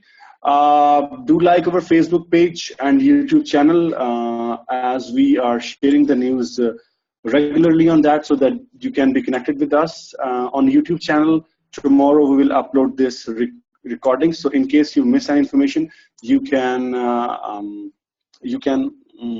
repeat this one by listening again. Thanks. That's from my side. Now I will hand over to Dr. Pooja again, so that she can start discussing with you the stations. If you have any query regarding the courses, let me know. Okay, I received some messages. One request: please give access to the GTG nice recording. We do have GTG and TOG video summaries, but that is for MRCOG Part 2 particularly. So I have to check with the management if they can allow, or we can also give this to Part 3 course members, but I need to check with them. Another question we have, Hassan sir, could you give us access to the same one? Okay, how can I apply? Saima, I already explained to you, you can apply online. The course which is on-site or online, you can pay easily through the website. The course is starting from 15th of September 2019. Okay. Dr. Hassan is saying that he wants to subscribe as an active participant, so you have to go to the website. Only 3 seats left. Can you repeat where it will be held? The online course will be the same way. The on-site will be in Karachi, Pakistan, and Islamabad, Pakistan. Yes, sure. We will send this course information in the WhatsApp group as well. Okay, that's it. I think if you have any questions, let me know. Else, you can, Dr. Pooja, you can continue. Okay, thank you, Dr. Heather. So I think you all have joined the WhatsApp course. So many of you are on the Part 3 guide Facebook and Telegram groups. So I think we will post all this information again on all these media, so including the WhatsApp, Telegram, and Facebook groups. So anybody who wants to join the course can do so. So the course starts, the online course starts on 15th September, but the first session, the introduction will be on 10th of September. So if you want to join, you can join fast, so that because introduction, again, I may do 2 stations again in that session, and I will tell about how to use the course to the maximum advantage so that it's most useful for you. And as Dr. Hassan said, this time we had to run 2 course batches parallel because we are already filled the active participants for 1, and we are just about to finish filling the active participants for the 2nd batch. And those of you who want to join active, immediately you do subscribe to the course, and if otherwise if you want to join, you can join as a listener's participant. So the course will be till around 15th of October, so that you will have another 15 days before the exam, another 15-20 days before the exam. And the on-site course, as you said, is in Pakistan, which is a 3-day course, which will be light circuit course, and in Islamabad and Karachi. Again, all the information will again be shared on the various social media, so you can join the course. Okay, yeah. So let's move on. So please do join the Facebook page, because that is the main source of all the information. So you can just get the regular updates through that. That's it. And anyways, we will put it on the we can put it on the WhatsApp which you have created, Dr. Heather, sure. And as well as the Telegram. We'll put everywhere. We will. Thank you. Okay. Please go ahead. Thank you, Dr. Heather. And so let's move on. So I want volunteers now. Who wants to present the station? So let us do it quick because time here where I am is quite late. So okay, Rasha, definitely you can try the first station. And Dr. Vidhi, okay, and I need. We'll see how much time is left, and then we can do the third one. Okay. Okay, Bhavya, if I have time to do the third station, you can do the 3 stations. Okay, I have 3 volunteers already, so let me just put the timer on. And so don't worry, if you are just starting, sometimes it is difficult to speak in front of so many. We have around 120, 130 people here, so it's a little, for anybody it is difficult to, present, but hopefully you'll be able to do well. And even if you feel that it's not up to the mark, it's fine. It's not the exam, it's just a practice. Yes, we will share all the schedule of the online course. So basically, I'll just tell you before I start, let me just tell you about the course and then we can just go on to the station. So this course will be 1 month course. There will be 1 introductory session. Then there are 8 sessions of active stations. So 8 sessions and 2 topics, like 2 modules will be discussed in 1 session. Each session has 7 or 8 stations in which the active participants will be presenting. The listener participants will be listening in those sessions. There will be 1 session on structured discussion separately, because I have found, and all of us instructors have found out, that people have quite a great difficulty. Once you start practicing, you are become very used to the role play stations and you're able to do them well. But when you are doing the structured discussions, you find little difficulty. So we are going to have a separate session on structured discussion, will be taken by Dr. Hassan, Dr. Mohammed Hassan, who has been doing part 3 course as well as part 2 courses. So many of you know him by his part 2 courses. So that session will be only structured discussion. So maybe 6-7 stations he will be doing only on structured discussion. And otherwise also we have structured discussion in our normal modules, but that will be particularly pertaining to the structured discussion. So this is a new session we have started in this course. We thought about it and we started. Then there are 2 other sessions on difficult topics in which we discuss difficult topics. So it will be divided into 2 parts. Difficult topics will be like separately we'll be dealing with things like angry patient or breaking bad news or things like HEFEA guidelines or sexual assault, young patient. All these issues we will separately take up, and I will just quickly tell you what topics we'll be doing. So as I said, we will try to discuss template for each module. We have a variety of different stations which are important from the exam point of view, stations which have appeared in the exam. We have stations of audit, risk management, and practice on breaking bad news, hidden agenda. As I said, dedicated session on structured discussions. The difficult topics will have topics like angry patient, complaints procedure, dealing with young adults, sexual assault, mental capacity, breaking bad news, abortion laws, HFEA, bullying, undermining, vulnerable populations, complications in surgery, confidentiality, when you don't know anything about the station, what to do, disagreement. Yeah, Dr. Pooja, I just switched the presentation so that they can just have a look at the schedule. Many people are asking, so you can explain from there. Okay, so so we start with the introductory session. So introductory session will tell you how to utilize that course, as I said, because I have told a little bit today, but how actually we'll be going about the session. And we do practice stations even in that session. Then we have various units. So you can see unit 1, 2, 3, 4, 5, and the instructor's name is there.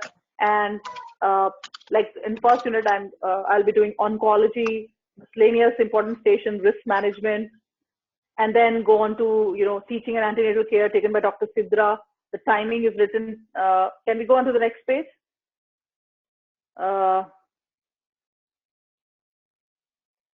Okay, so this way we have 8 sessions like this. And then we have structured discussion stations, which will be specifically a session specific to structured discussion taken by Dr. Mohammed Hassan. And then we have topic discussions 1 and 2, in which we'll be discussing some difficult topics which we face during the exam. So this is the schedule, which we'll be posting the schedule again for you to have a look at it.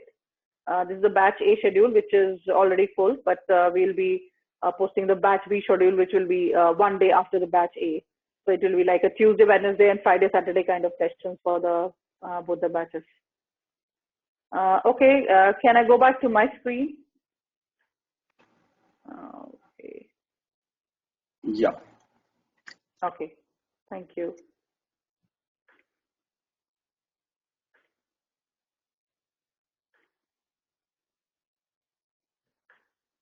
Okay, so these are the, as I said, if there is a what do you do when there is a disagreement between doctor and patients, labor ward periodization, gynae list periodization. So these are the difficult topics which will be discussed in this. So one introductory session, 8 sessions on modules, 1 session on structured discussion, and 2 difficult topic sessions. So this is the whole gamut of what we'll be doing. Okay. So now, without wasting any more time, let us go to the station. And Dr. Rasha, are you ready? So we'll start with you. And everybody else also should be ready now to use these 2 minutes. And okay, Dr. Rasha, are you there? Yes, Dr. Bhuja. Okay, so your time starts now. 2 minutes.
Okay, your 10 minutes start now, Dr. Rasha.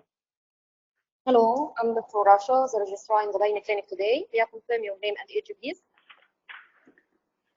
Hello, doctor. I'm Brenda. And would you like me to call you? You can call me Brenda. Nice to meet you, Brenda. Nice to meet you too, doctor.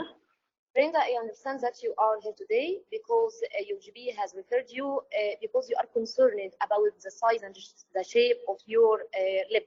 Am I right? Yeah, doctor, I think it's very big, and I think I noticed this last year, and I think it's been growing, and I'm very, very embarrassed about it. So I think it's very abnormal, doctor. So I need you to do a surgery on me. I understand your concern. So before going to that, is that okay to ask you a few questions to know more about you? Okay, doctor, sure. So, Linda, in which grade you are? Pardon? Sorry, can you repeat your question? In which grade you are? I'm in year 11, doctor. And how is things going in the school? Everything good? And Yeah. and Brenda, sorry if I'm asking you some sensitive question. Are you in a relationship? No, doctor, because I think there's something abnormal and I want to get it corrected before, I have any boyfriend. So may I ask you why you are concerned or thinking about that? Because doctor, I am a biology student, and I always look at my body parts. And 1 year ago, as I told you, I noticed that my labia, as it is called, is very big, and I think the shape is also abnormal. And I went on the internet and I looked at the images, and that has made me believe more and more that it is very abnormal. And it's something I cannot discuss with my friends. Mm-hmm. So I've just become very conscious, and I've stopped going to my, running classes. I used to run a lot, but I feel that, I just don't feel like it. So I'm getting very troubled, and I'm very concerned. Yeah, Brenda, it seems that it's affecting your quality of life. Is there any abnormal change in the skin from down below, Brenda? No, doctor. Is there any abnormal discharge? No, doctor, no discharge. Any swelling or masses from down below? No, I just feel it is very big. Any itching? No, doctor. And have you ever go to the sexual health clinic before for any sexual child infection? I've never been sexually active, doctor. And what about your period? Pardon, doctor? What about your period? When was the last time you had your period? I can't get you. When was your last period? My periods are always okay. My last period was 5 days back. Any problem with your period, bleeding in between your periods? No, doctor, nothing. I've been always they have been good. Brenda, otherwise you are physically fit and well? I didn't get you, Rasha. Otherwise you are physically fit and well? Yes, doctor. This is the only problem I have. No, doctor. Are you allergic to any medication? No. Taking now any medication? No, I'm not on any medication. And during the last 4 weeks, Brenda, have you been experienced by low mood or lack interest in doing things? Not particularly, but as you know, I've this thing is always on my mind. So I think I read on the internet and I found out that there can be some surgery that can be done to correct it. So that's why I've come to you. Okay. And is there any family history concern you would like to share with me? No, doctor. Everything is okay. You have advised about your waiting relationship with high? Yes. How many? What did you ask? Your weight in relationship with high? I think it's okay. My GP told me everything is fine. Okay, thank you for sharing your information with me. I would like to examine you with your permission. I just wanted to have a look from outside, in presence of a chaperone, to see that if there is any abnormality or not. Is that okay for you? Well, okay, doctor. But my GP looked at it and he said everything is normal, but I'm not convinced, doctor. Okay, so look, Brenda, as you see, according to your GP finding, he sees that nothing is considered to be abnormal. And I actually concerned why you are requesting this surgery, because the surgery is still a risk and it even may not improve your symptoms, because you will have a scar tissue from down below after reconstructing or doing a plastic surgery, and even this may causing your period to be painful, or when you start your sexual relationship it may make sex become painful, and it even may lead to decreasing in your sexual desire later on. Am I clear, Brenda? Doctor, you don't understand. I'm not having a relationship because I think I'm so abnormal. You're not understanding what I'm trying to say. So have you ever seen any psychiatric doctor before or any counselor before? Why do you think I need a psychiatrist? Not a psychiatrist. I just want you to have a meeting with my colleague who is a counselor to just open discussion with you why you are thinking like that, because I see from your findings that you don't have anything abnormal. If we're gonna have a surgery, it can carry risk for your health, including the risk of anesthesia as well as the risk of surgery. You may suffer from bleeding, from infection, and even when you start to have your sexual activity, it may make sex painful. Am I clear? Doctor, I'm ready to take the risk of surgery, but it's affecting me daily, so I need this surgery. So where can I get this surgery? So if you are insisting that's your own right, I would like to have another appointment together with my consultant again to discuss this. But Brenda, let me ask you, did you told any one of your family member about your complaint, your mother or one of your sisters, anything like that? Yeah, doctor, my mother is very supportive, and I talked to this with my mother, but I'm very shy to show this. So she was also very concerned about it, but I was not able to show her, what abnormality I'm feeling. But I did talk to her about it. But what do you think if you're gonna speak to your mother? Because if she have an open discussion with you after looking to you, she may reassuring you that it is normal to occur in your age. But I saw so many images on the internet, doctor, that it looks abnormal to me. Yeah, but it differs from one girl to another. And you still don't have any abnormality during the examination. That's why I can see that there is no any indication to have a surgery and carry the risk of this surgery. What do you think about that? Doctor, I don't know. Okay, so let me give you a patient information leaflet about this surgery to explain to you again the risk and benefit, and to arrange another appointment together with my consultant. And please accept my colleague who is a counselor to come to speak to you about this issue. What do you think about that? Okay, we can do that. Any other concern you have, Brenda? Oh, this is my biggest concern, doctor. I don't know what I'm going to do. Are you satisfied now, or you want to ask me any other question? I'm not exactly satisfied, but I like to go through the paper, the information you have given me, and I want to talk to you again. Brenda, it's your right to have the surgery, but I just wanted to have another appointment with my consultant after going through this risk of the surgery. If you are insisting, this is your right, and you will go for the surgery. But let my consultant decide that.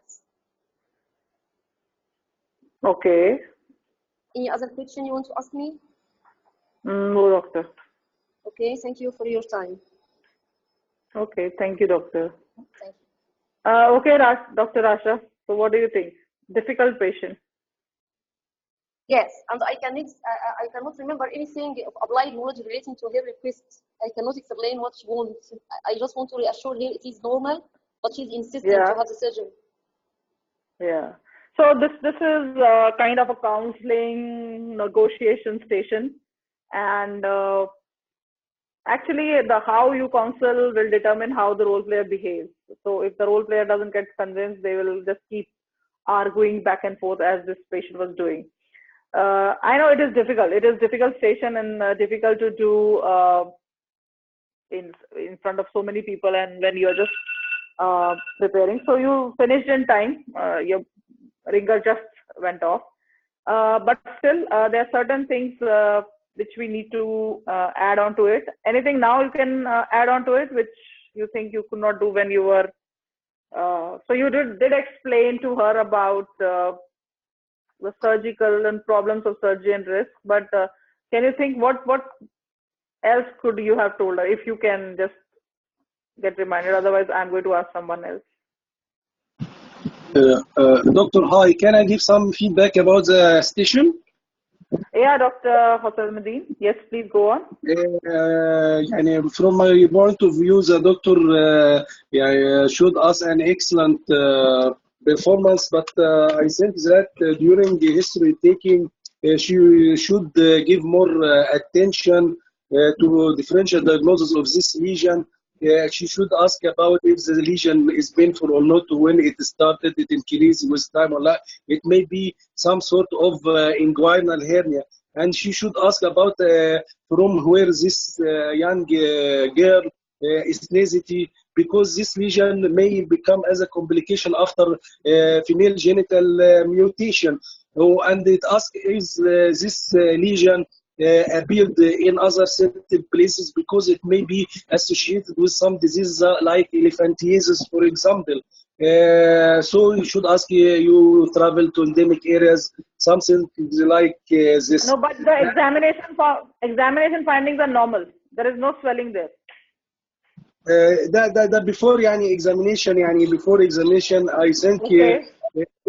and Okay. last step to my up to my knowledge, I think cosmetic surgery regarding the genital area and the refibulation is banned in UK because No, this is not female genital mutilation. There is a difference between female genital mutilation and female genital cosmetic surgery. So this comes under that. So it is يعني not female genital. This is not female genital mutilation. This is she is asking to be done by a doctor, by a cosmetic surgeon. So this يعني is not come. It doesn't come under female genital, because if you read about this, there is a thin line between genital mutilation and cosmetic surgery. So this comes under cosmetic surgery. It does, because the patient has some concern. So we will not use the term female genital mutilation for it. طب I ask you, يعني is cosmetic surgery is allowed and supported in UK in genital area? That is the question. That is the station. You have to tell me whether it is allowed. So up to my knowledge, it's not يعني accepted because it has many complications followed by dyspareunia, except if it affects the quality of life of the patient and causes for her psychological upset, for example. So the doctor is referred the patient to psychotherapy to confirm if she really not coping with this complication or not, if she can't cope with her complaints. So in such case, we can accept to perform to this operation. So the point about whether it is allowed, so basically legally it's not female genital mutilation. Secondly, if the surgery is there, because if the patient, it's for patient good, in the sense if the patient has psychological problem with a particular issue and she requires cosmetic surgery, it is allowed. It is not supported by the NHS, but it will be allowed in private. Whether a 16-year-old should get it, the statement is that it should not be done in children, in women below the age of 18 years, but it's not illegal to get a female genital cosmetic surgery, because the basic indication is that it's the patient's psychologically patient is getting affected by the fact that her genitalia is not okay. So it is not illegal. It's not. Please differentiate it from female genital mutilation. This is not. This is a procedure which will be done for cosmetic reasons, because the patient is getting, has a psychological issue thinking about this problem. Yes, in a younger girl like this, it is to be avoided. It is not supported by the NHS. It will not be funded by the NHS. It will cost the patient, but it's not completely illegal. So you have to read.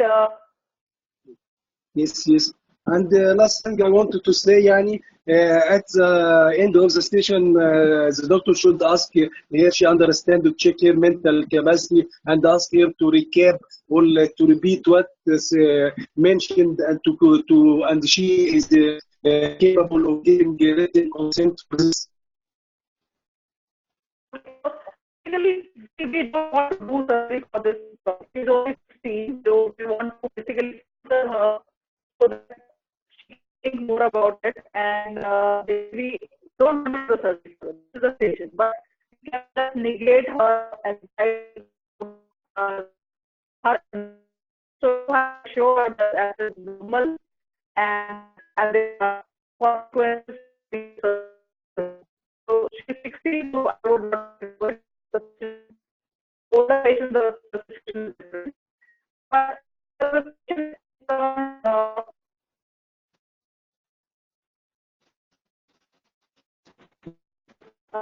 the person which so basically the patient is start.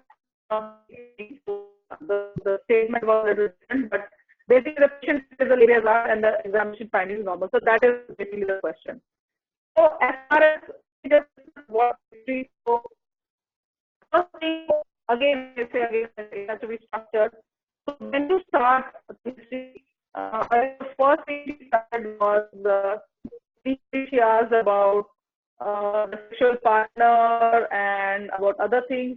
You should always start with the history of presenting illness. What problem she has come with? She's come with, she thinks that she has large labia. So that is a presenting illness. So later on, we'll ask about sexual history and stuff. But first is what is the problem? So why does she think she has big labia? What is the reason she's thinking that? Which Rasha asked, but at a later stage. Has anybody told that she has large labia? So in young patients, always you have to rule out, Munchausen by proxy, that some other person is telling her that the labia is large, whether she's being groomed, whether she's being abused. So these are the issues you talk about in a young adult. So that's why I say that young adult is not only any other patient coming to you. So young adult, you have to think about sexual abuse, any domestic or sexual violence, if anybody's grooming her, and has anybody, influencing her for this. So that is important. So you started with what year you are at. So that I think I'll ask it a little later, in the social history that, so how is school going, who lives with her, whether who lives with her, whether, and then the mother is supportive. So it was quite haphazard. You have to be very specific. Start with why does she think that the labia is large, whether she has any problem with it. So whether she has any problem with, she says, he used to run, now I'm not running. So is it actually physically or organically causing a problem to her, whether it's actually enlarged, that she has a problem in wearing clothes, wearing tight-fitting clothes during running, or it's just her mind, which is, she's embarrassed just thinking of the fact. So this is what you have to actually ask in the history of presenting illness, whether, she has any problem due to that. Is she having physical problem due to that, or it's only she's thinking that it is abnormal and that's why she's getting advice. So this is actually comes with the history of presenting illness, and then you go on to the menstrual history and sexual history, and then once she tells you, no, I don't have a sexual contact, and there is no point in asking about sexually transmitted diseases. Yes, you can ask for discharge because yes, she may still be having discharge. And then come to social history, and then ask about her other things. Okay, how is she doing at school? Whether is she going at school?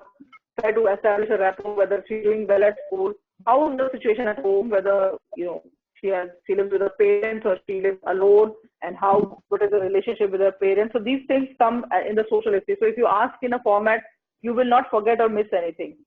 Now the question is okay. So I give you the examination findings. The examination is.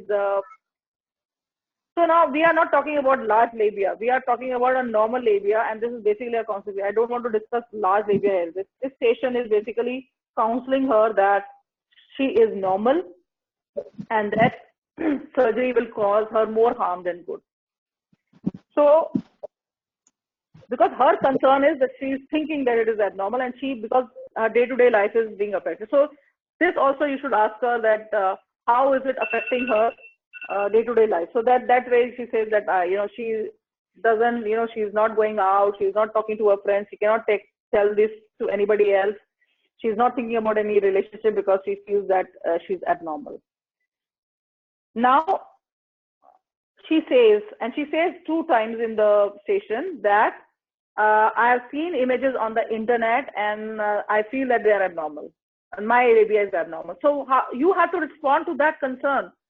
This is how. So now she, according to this patient, she doesn't have any, sexual abuse. There is no boyfriend telling her that is abnormal. She has no such problems. She's okay at home, good relationship with her mother. Then she tells you, and actually you she tells you her concern. She says, I've seen images on the internet and I think my labia is not normal. So now you have to answer that question. That question was never answered. She said twice that I have seen it on the internet and I think the way my labia is, it's big, the shape is not good. So you have to answer that concern. So you have to understand more than your clinical knowledge about large labia and the differential diagnosis. The important thing is to answer what the role player is saying. That is what I try to tell. So now you have to tell her that you have to, and somehow Rasha, you were little, I think not that empathetic. I think you should be, I think you should slow down a little, though my speed is also very fast, but I couldn't catch some of your words. So little, take pauses when you are speaking and you should acknowledge the thing. So she said, you have to acknowledge, I can see that you are very upset about this. You have to acknowledge the emotion. She's a young girl. She's a 16-year-old who has come to you and she's very agitated with the fact that she thinks the body part is abnormal, because of which is affecting her day-to-day life, her relationships with her friends. So you have to be empathetic. Okay, I can understand. I can see that you are very upset with it. So you have to, and when you are offering, the way you offered her psychological counseling was very, I say very rough, and that is why the patient responded badly. She said, why do you think I want a psychiatrist? So you have to be very careful in these kind of sensitive things. And you're talking to a young girl, all the more reason you need to be a little more sensitized to how you're saying. So if she says, okay, I have seen images on the internet and this is, so how do you answer it? So basically you say that I can understand that you are very upset about this. It is common for the girls of your age. So it's a good idea to, speak in the third person. You say that it is common for girls of your age to feel conscious about their appearance, and especially of the genitalia. I must tell you, Brenda, that there is a lot of variation in the appearance of the labia, and none of this appearance is abnormal. So the labia or the external genitalia or the external parts of the vagina of the women comes in different shapes and sizes, and all are normal variations. So then you can explain that I know that you have seen images on the internet and you feel very conscious after that. But I tell you that many of the images which we see on the internet, they are not real. They do not show the true picture. They have been retouched. Okay, so, and that actually is the real appearance of a very few women. Okay, so you say that the social media or the internet, I know that you have gone through many images of the genitalia or the labia online, and I must tell you that they do not show the real picture. Okay, and that kind of appearance will actually be found in very few proportion of women. In reality, the labia or the genitalia is very varied, and none of them is abnormal. But before that, you should have made sure that she is not has any physical problem. So you say that you did ask about any irritation, any discharge. You should ask about discomfort, any problem in wearing tight-fitting clothes, any problem in inserting tampons. All these things you should first ascertain that it's not causing any physical problem. If it is not, and the examination finding is normal, then you explain this. Also, you should know that there is a chart. There is a picture or chart about great valve of vagina in which different kinds of vagina are depicted. So you can say that I would also give you a reference of pictures or charts of different variations of vagina in different women, which is called as the great wall of vagina, and you can go through it, and then you will understand that this is nothing abnormal. And you have to multiple times say that, okay, I can see that you are very concerned, but this is the thing I offer. Then you say that then you talk about the surgery. So first you have to talk about the thing that it is normal, and why it is normal is because this is the normal variation. And the chief concern that what she's seeing on the internet, it's not the real picture. That is what you have to emphasize. That is what you have to see, but you have to be very sensitive about it. Then you talk about, let me also tell you about the surgery. So you can say that the surgery is not recommended in young girls. Why? One of the reasons is that the labia is still growing and it will grow till she's 18 or 19 years. So you say that right now you are 16 years of age. The labia or the external, your growth and development is still going on. So it is not recommended that till the growth is complete, we do any surgery, because it may require a revision next time. It may not be optimal and it may not be enough, even if it is required. Then you talk about it can have some complications like infection, bleeding, risk of anesthesia. Then there can be problems that some nerves can get cut, and we have found out in many cases it leads to loss of sensation and difficulty in sexual activity later on. And you should, and also I want to tell you, because many patients do not get expected results with these surgeries and may need another surgery later on. So we need to discuss this in detail before we think about that. Also, you should tell that the cost, these surgeries are not supported by the NHS, and the cost may range to 1,000 to 3,000 pounds. Okay, and NHS will not routinely provide this operation, but definitely you say that it's not recommended in young girls at your age. So you should not entirely dismiss her concern. You should not do that. Okay. So it should not be that you and she are at opposite ends and are fighting and arguing on the same thing. It should be that you are going to support her, but you give her valid reasons why you think that it is not advisable.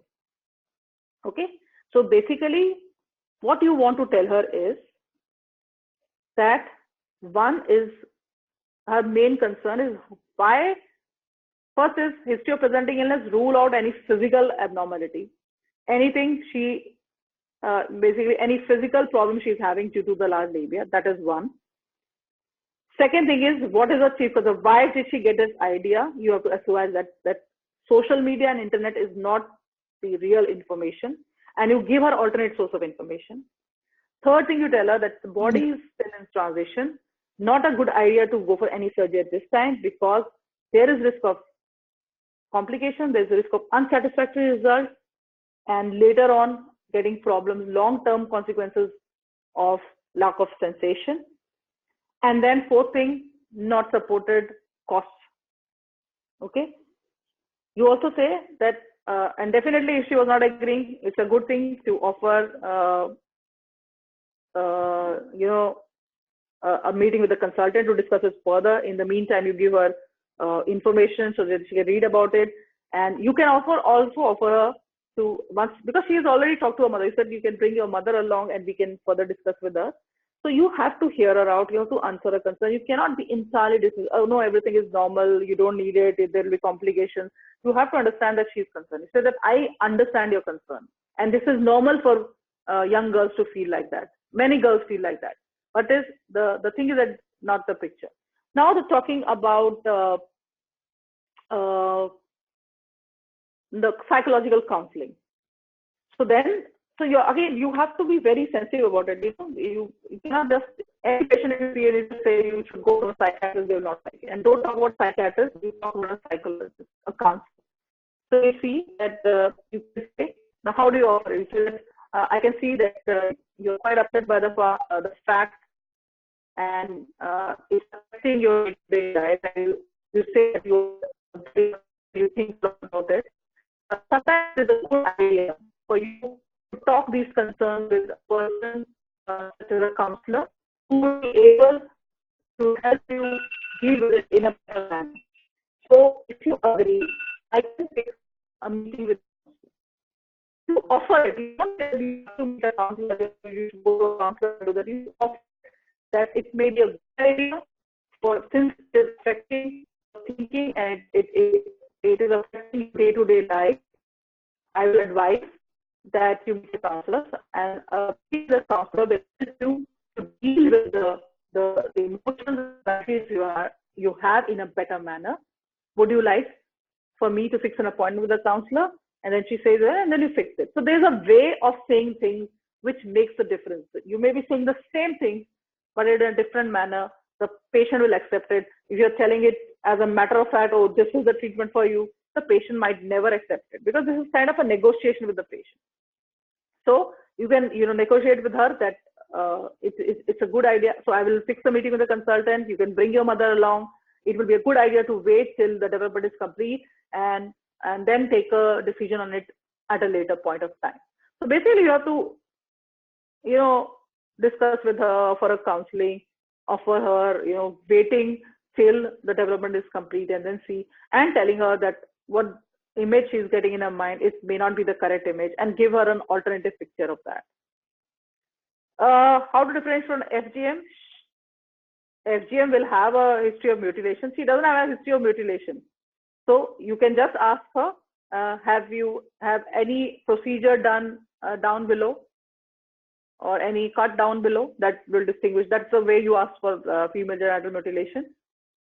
And this is not female genital mutilation. This surgery is a cosmetic surgery. And somebody asked something or not? Okay. As far as sexual abuse is concerned, there should be something to suggest that it is sexual abuse. Only then you will rule out. But if you want to rule out sexual abuse, you always say that, I'm sorry to ask you this question. It's a very sensitive question, but I am worried about your safety.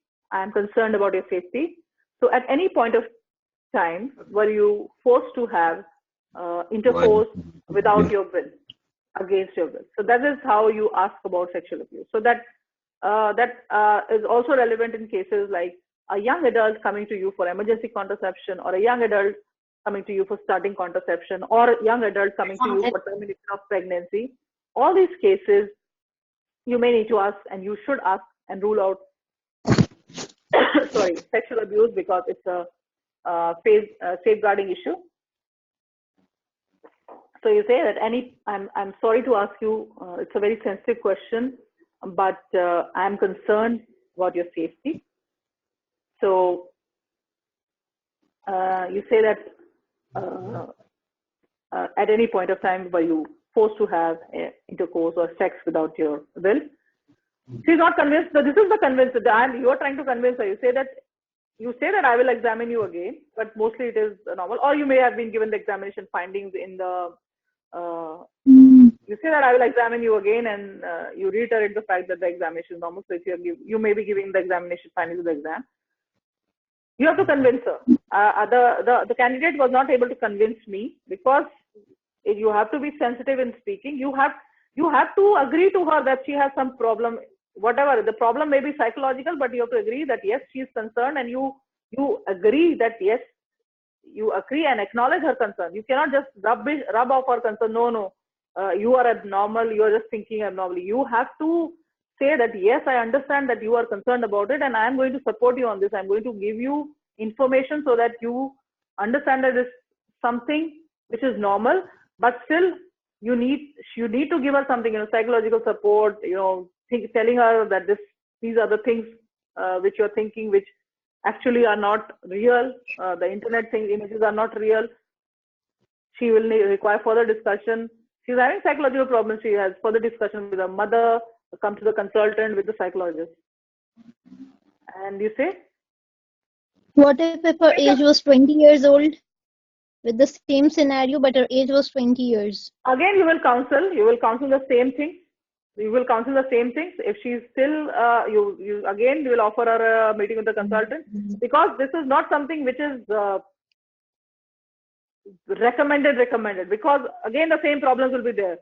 Chances of unsatisfactory results, complications of surgery, and the problems with body image when everything is normal. You definitely will counsel her in the same way. But in young adult, you are thinking about safeguarding, whether she has any somebody else is grooming her. You talk about confidentiality. There may be problems at home. All these things you have to do. These are all the safety issues. So if you talk about what is the safety issue, these are the safety issues. You safeguard the child. You think why she is thinking. You have to find out the reason why she is concerned about it. Whether somebody is grooming her, somebody has told her that the labia is abnormal. And safety issue is obviously you tell her that you arrange a counselor so that, and then you say ask her whether she has discussed with the mother. That is again a safety point that she has. And then you see her home situation, whether social situation is normal. That is a safety point. Whether she requires social support is a safety point. So all these things are safety points. So I think, Rasha, I think you did quite well in this situation in front of so many people. And when you're starting preparation, it's a difficult station. I agree. All of you have to read the Brit SPAG guideline on this. So they have a British Society for Pediatric and Adolescent Gynecology, which has a guideline on the female genital cosmetic surgery. There is also a statement on the RCOG website on female genital cosmetic surgery. So you go and read this, then you'll get most of the answers. But definitely, this is a counseling session. Even if it's at 20 years, a patient comes when everything looks normal and she asks for a surgery, with a cosmetic surgery, you have to counsel her in the same way. But why I put a young adult is because the young adult will have other issues which you need to know. One is capacity, okay, the Gillick competence, whether she's able to understand what you're doing, whether she has any other issue, domestic abuse, sexual abuse, social support, safeguarding, all these issues come into play. Okay, thank you so much. Now let's go to the Dr. next. Sharma, Dr. Sharma, can I ask a last question, please, regarding this station? Okay, go ahead fast, because then I won't be able to do the third station. Yeah. Okay, yeah, يعني the instructions are clear here. There is nothing to guide Dr. Rasha to choose upon examination. The Libya is normal. Do I have the choice to choose which approach I can lead? يعني, I suppose if I do the performance, I can choose. Yes, I understand there is a enlarged Libya, and I take this lead. Or do you recommend me to choose the approach which I can have more knowledge and I can talk much about? No, I didn't get your question. يعني in this structure there is nothing to guide Dr. Rasha to choose. Upon examination, she found everything was okay, and there is no large Libya. And she started to discuss issue with the patient. If I was instead of Dr. Rasha, and I said that on examination, I appreciate your large Libya is enlarged, and you may. No. Okay. I got you. I got your question. The thing is that I told her the GP said the examination is normal. So it gives you, the role play tells you that it gives you an idea that the things are normal and it's not abnormal. Or Thank if it you, was sir. normal, so some examination finding will be given to you. Okay, this is because the station is Okay. basically normal. It's basically a counseling station. Okay. Okay, let's Okay, move sir. forward because I won't be able to finish it. So okay, Vidhi, you there? Yes, I'm there. Okay, 1 second. Hello. Yeah, Vidhi, hello. Hello. Yeah, I'm there. Okay, so let's start. Now, this is a structured discussion. It's a straightforward structured discussion, but structured discussions which are straightforward are sometimes tricky. So your 2 minutes start now. Okay, 2 minutes.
Hello,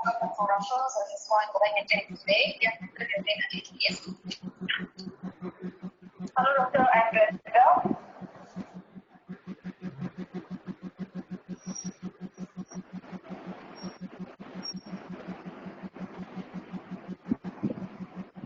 Hello. Hello. Okay, just let me put the timer for 10 minutes. Just wait. Okay.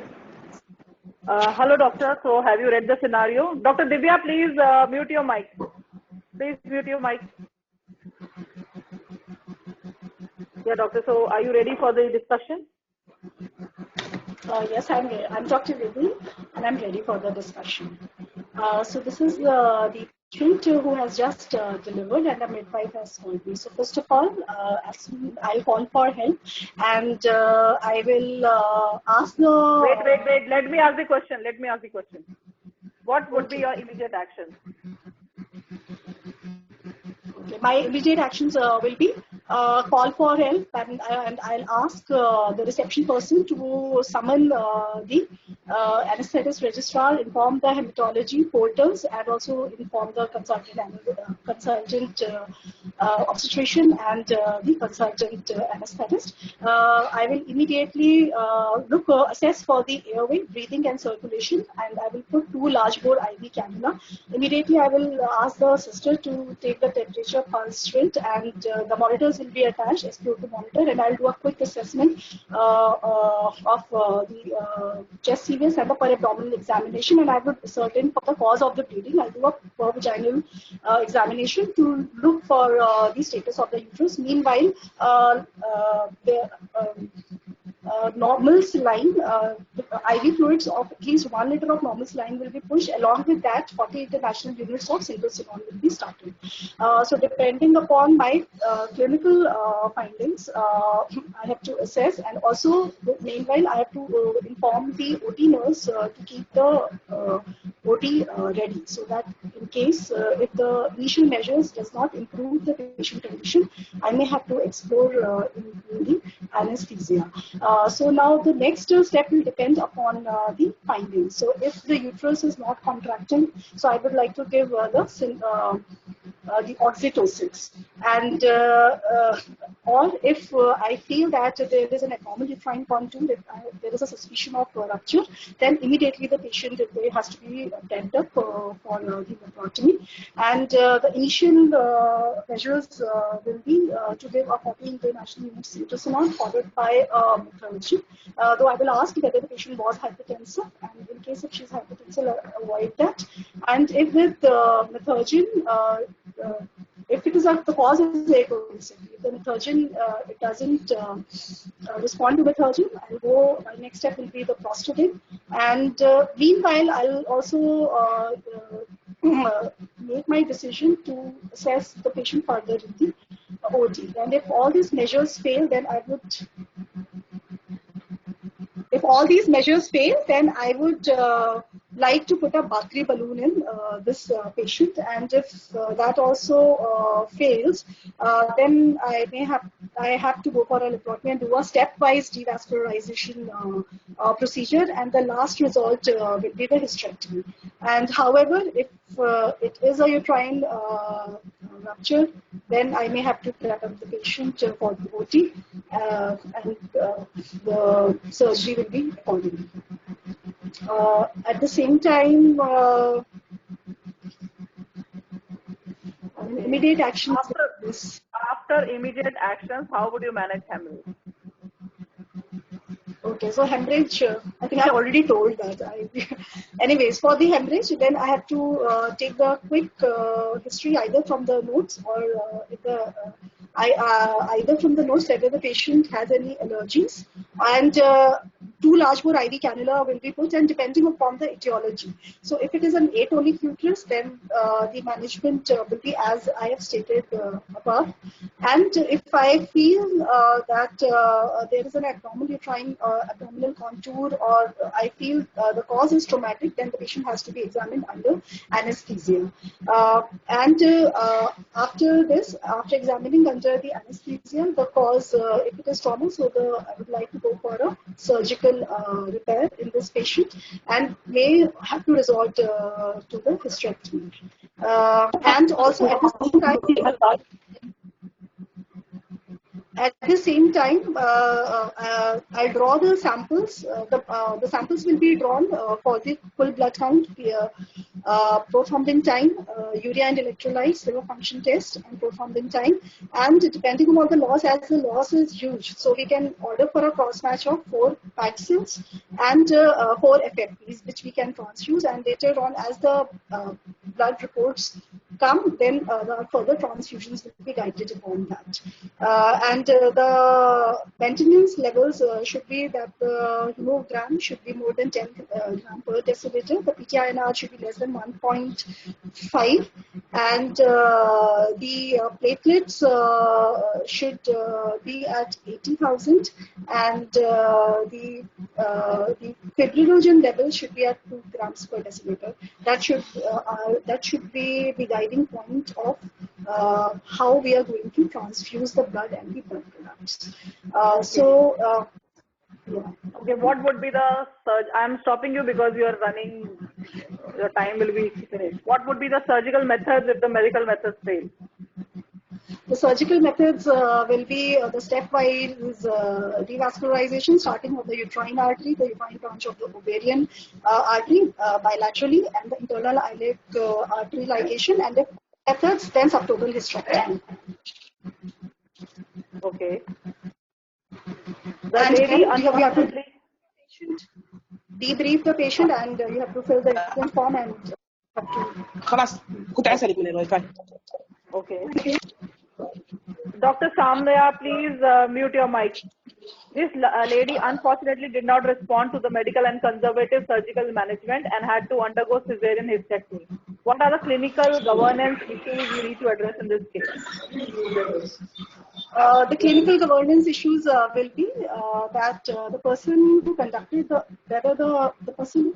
the forceps delivery had a adequate training, and as to what steps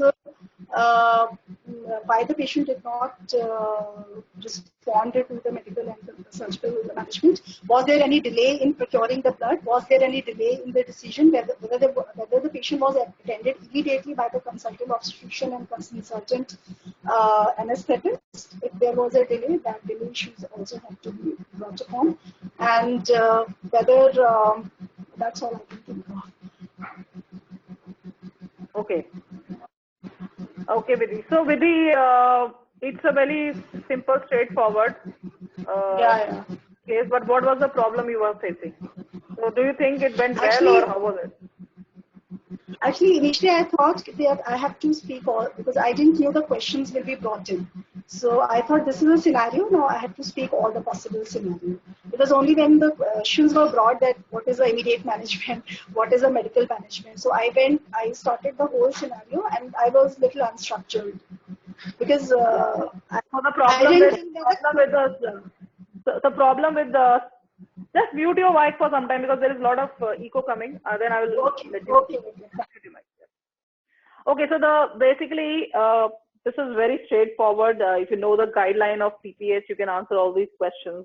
The problem with these having is because it's a structured discussion. So structured discussion means you have to have a structure which is lacking, and why that happens is that you have to understand, you have to anticipate what can be the questions, and each question you cannot answer everything. So in the first question she answered the whole PPH, but then the next question was after immediate action.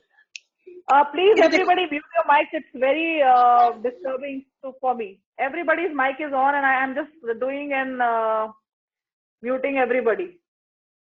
Please mute your mics, everyone. Dr. Pooja, I have to ask a question. In the structured viva, the examiner will ask in chunks, because I thought I have to answer it in one. No, the structured anticipating question. I thought no one will ask me questions. there will be generally 4 to 5 questions in the structured discussion. It's never one question generally. Generally it is 4 to 5 questions. And that is why the first question, if you see, it's immediate action. Immediate action doesn't mean you are going for surgery. It just means immediate action you will take. So I know it is difficult to anticipate till what level you have to save an answer and when you should stop speaking.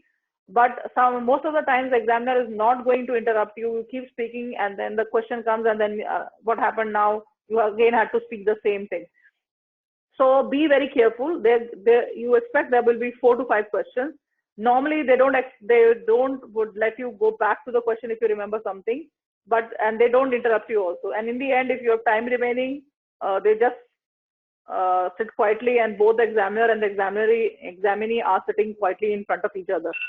So basically, first thing when you see a question like this, first when you started basically reading from this. So never read from the paper. So you've got a question, and what did you understand is that this is a multi-para and with a previous cesarean. So there's another risk factor, and she is now hemorrhaging. She has hemorrhage, she's heavily bleeding, and the midwife has now called you for seeing her. So what is this patient? So this patient is a 32-year-old. So what are the risk factors? She's VBAC also, she had forceps delivery, and she is multi-para. So this patient is a case of obstetric or postpartum hemorrhage, which is an obstetric emergency. So when you go to the examiner and you start speaking, when you have to talk about, the first line you say is, yes, I'm here to discuss this case of Ms. Shireen Smith, who is a case of postpartum hemorrhage, which is an obstetric emergency. That is what you say. So basically what I mean to say is, when you have a scenario given, you have to make a gist of it and speak it in one line. You don't read from the paper. The reading from paper has happened in the first 2 minutes. In the first 2 minutes, you should know that this is a line I'm going to speak, that this is an obstetric emergency. In this one line, you have explained, you have said that this is my diagnosis and this is an emergency. So this is the priority. So this is that I understand this is an emergency. So now comes to the first question, and then you say immediate action that you said already. I think I will not go into the theory of it because again, we are almost 2.5 hours into this session. So basically immediate actions is you call for help, and then you tell, as Vidhi said correctly, whom do you call for help? So you say that I will call for help, but who do you call for help? So you call an experienced midwife or labor ward supervisor, midwife in charge for middle grade obstetric, alert your consultant, anesthetic middle grade, alert the consultant anesthetist, consultant hematologist, blood bank, porters, senior pediatrician or consultant. That is for APS now. Sorry, for postpartum hemorrhage, you don't need a pediatrician. And then one scribe to record all the so no need to tell back means what? Divya, I don't understand your question. Back, actually, I made a mistake. Oh, okay. Back. Yeah, you can say it's a vaginal birth after cesarean, instrumental delivery with postpartum hemorrhage, which is an obstetric emergency, and looks like actually a massive. So immediate action is you call for help, and then you tell about, you put IV line, you take blood, send for blood, and start fluids, resuscitate. This is your immediate action. Okay, and this somebody else will be doing, and then you start examining your patient to find the cause. Okay, so this is basically the immediate. So you call for help, you start immediate resuscitation, start her on fluids, send the blood, and inform everyone. So that is the immediate action you do, and then start seeing for the cause of bleeding. So immediate action, how would you manage? Now this question also actually with the answer that you manage according to the cause. So it may be a postpartum, it may be an atonic PPH, or it may be a traumatic PPH. In this case, it can be either. She's multiple, she may be having atony, she had an instrumental delivery, probably prolonged labor. So she can have a atonic PPH, or it may be traumatic. Because of the instrumental delivery, there may be a tear, or there may be see as a scar, so there may be a uterine rupture. So these are the possibilities. And then you describe each sign. So atonic, you describe, okay, what you will give. Sequential, you give syntocinon, you give methogen, you give synthometrin, you give 40 units of syntho, then you give prostadin, you give misoprostol. So all these things come under atonic, and if it's a traumatic, then you have to find the site of trauma and repair. And that you may have to shift her to the operation theater. So you have alerted the OT staff also, and you should have all the blood and blood products in hand before you go there. Surgical management, if it's a traumatic PPH anyways, it will be repair of whatever tear she has, or otherwise the surgical management so surgical management is a conservative surgical management, which is a Bakri balloon. So Bakri balloon is not medical management. It is part of the surgical management. So that is an intrauterine. So you call it as an intrauterine balloon tamponade, which is done with the Bakri balloon. Okay, so say that the first surgical intervention, the initial surgical intervention, this is for atonic PPH. Okay, so will be a intrauterine balloon tamponade, which is done by the Bakri balloon. Okay, and then comes if it's a cesarean, then you should know about the hemostatic suture. Otherwise, you may have to do a laparotomy and peel in suture or stepwise devascularization, which includes uterine artery, unilateral, bilateral, low uterine, ovarian, bilateral ovarian artery, internal artery ligation, or hysterectomy. Important to remember, hysterectomy, two experienced clinicians have to give the decision for a hysterectomy in this case. Okay. Then comes the clinical governance issue. So somebody, I think, wrote answer for this.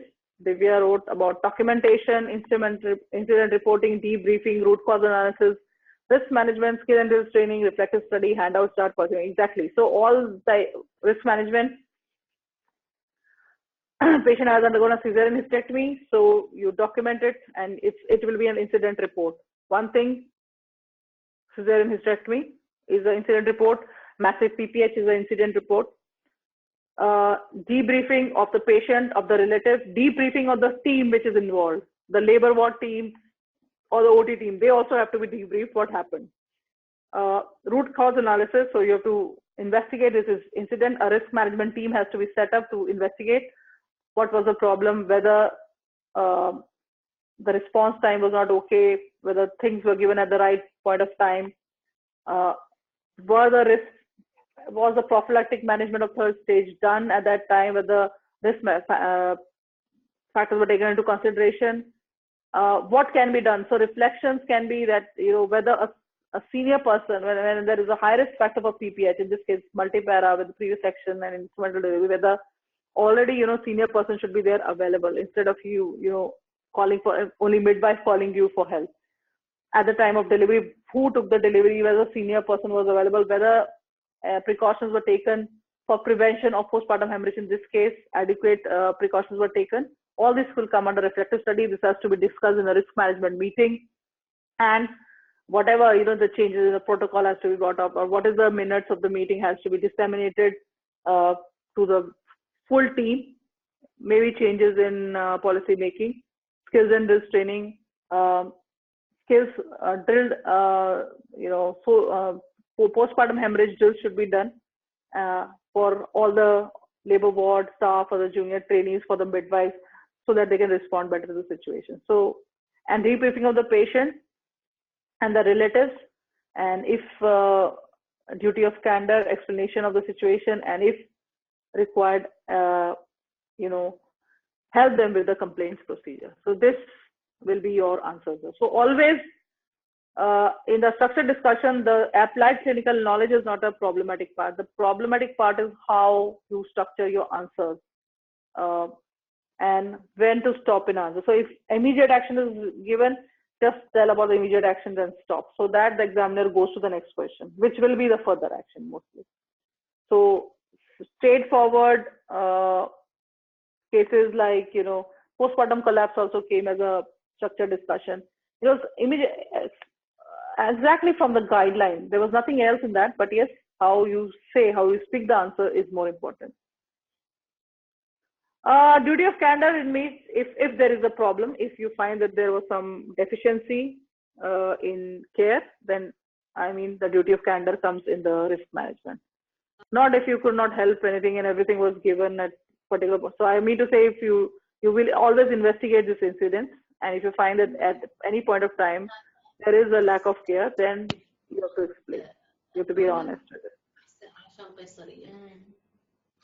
So I mean, it's like a general risk management what you have to talk about. Please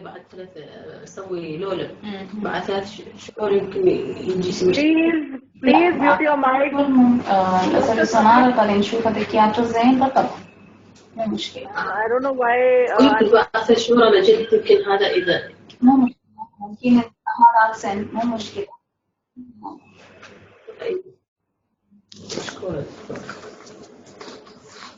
Can you please mute your mic, please?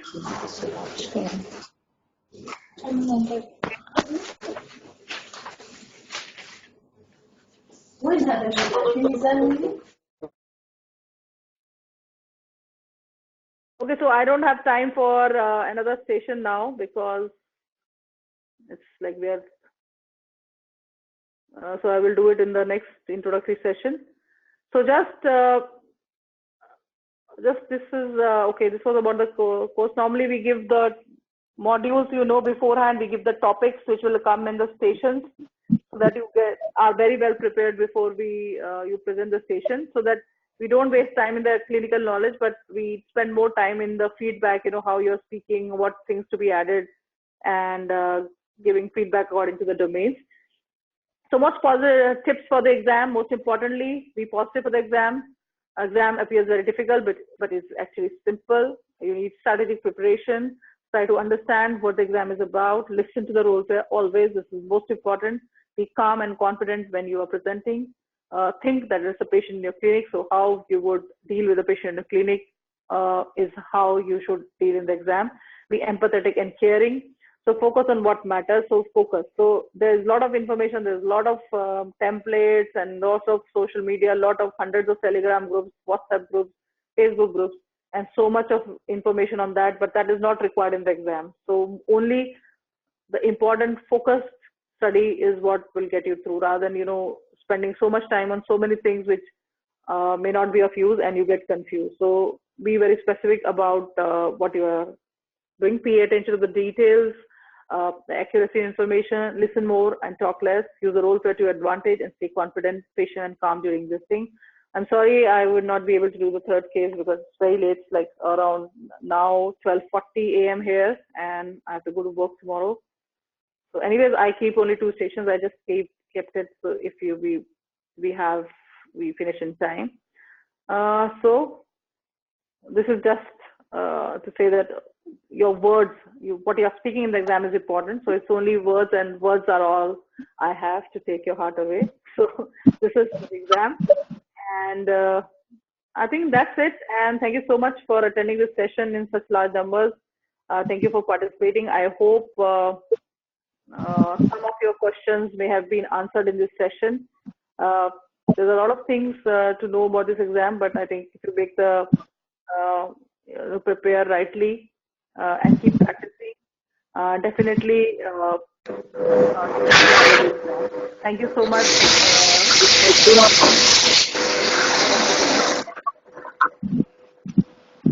Dr. Sharma? Doctor?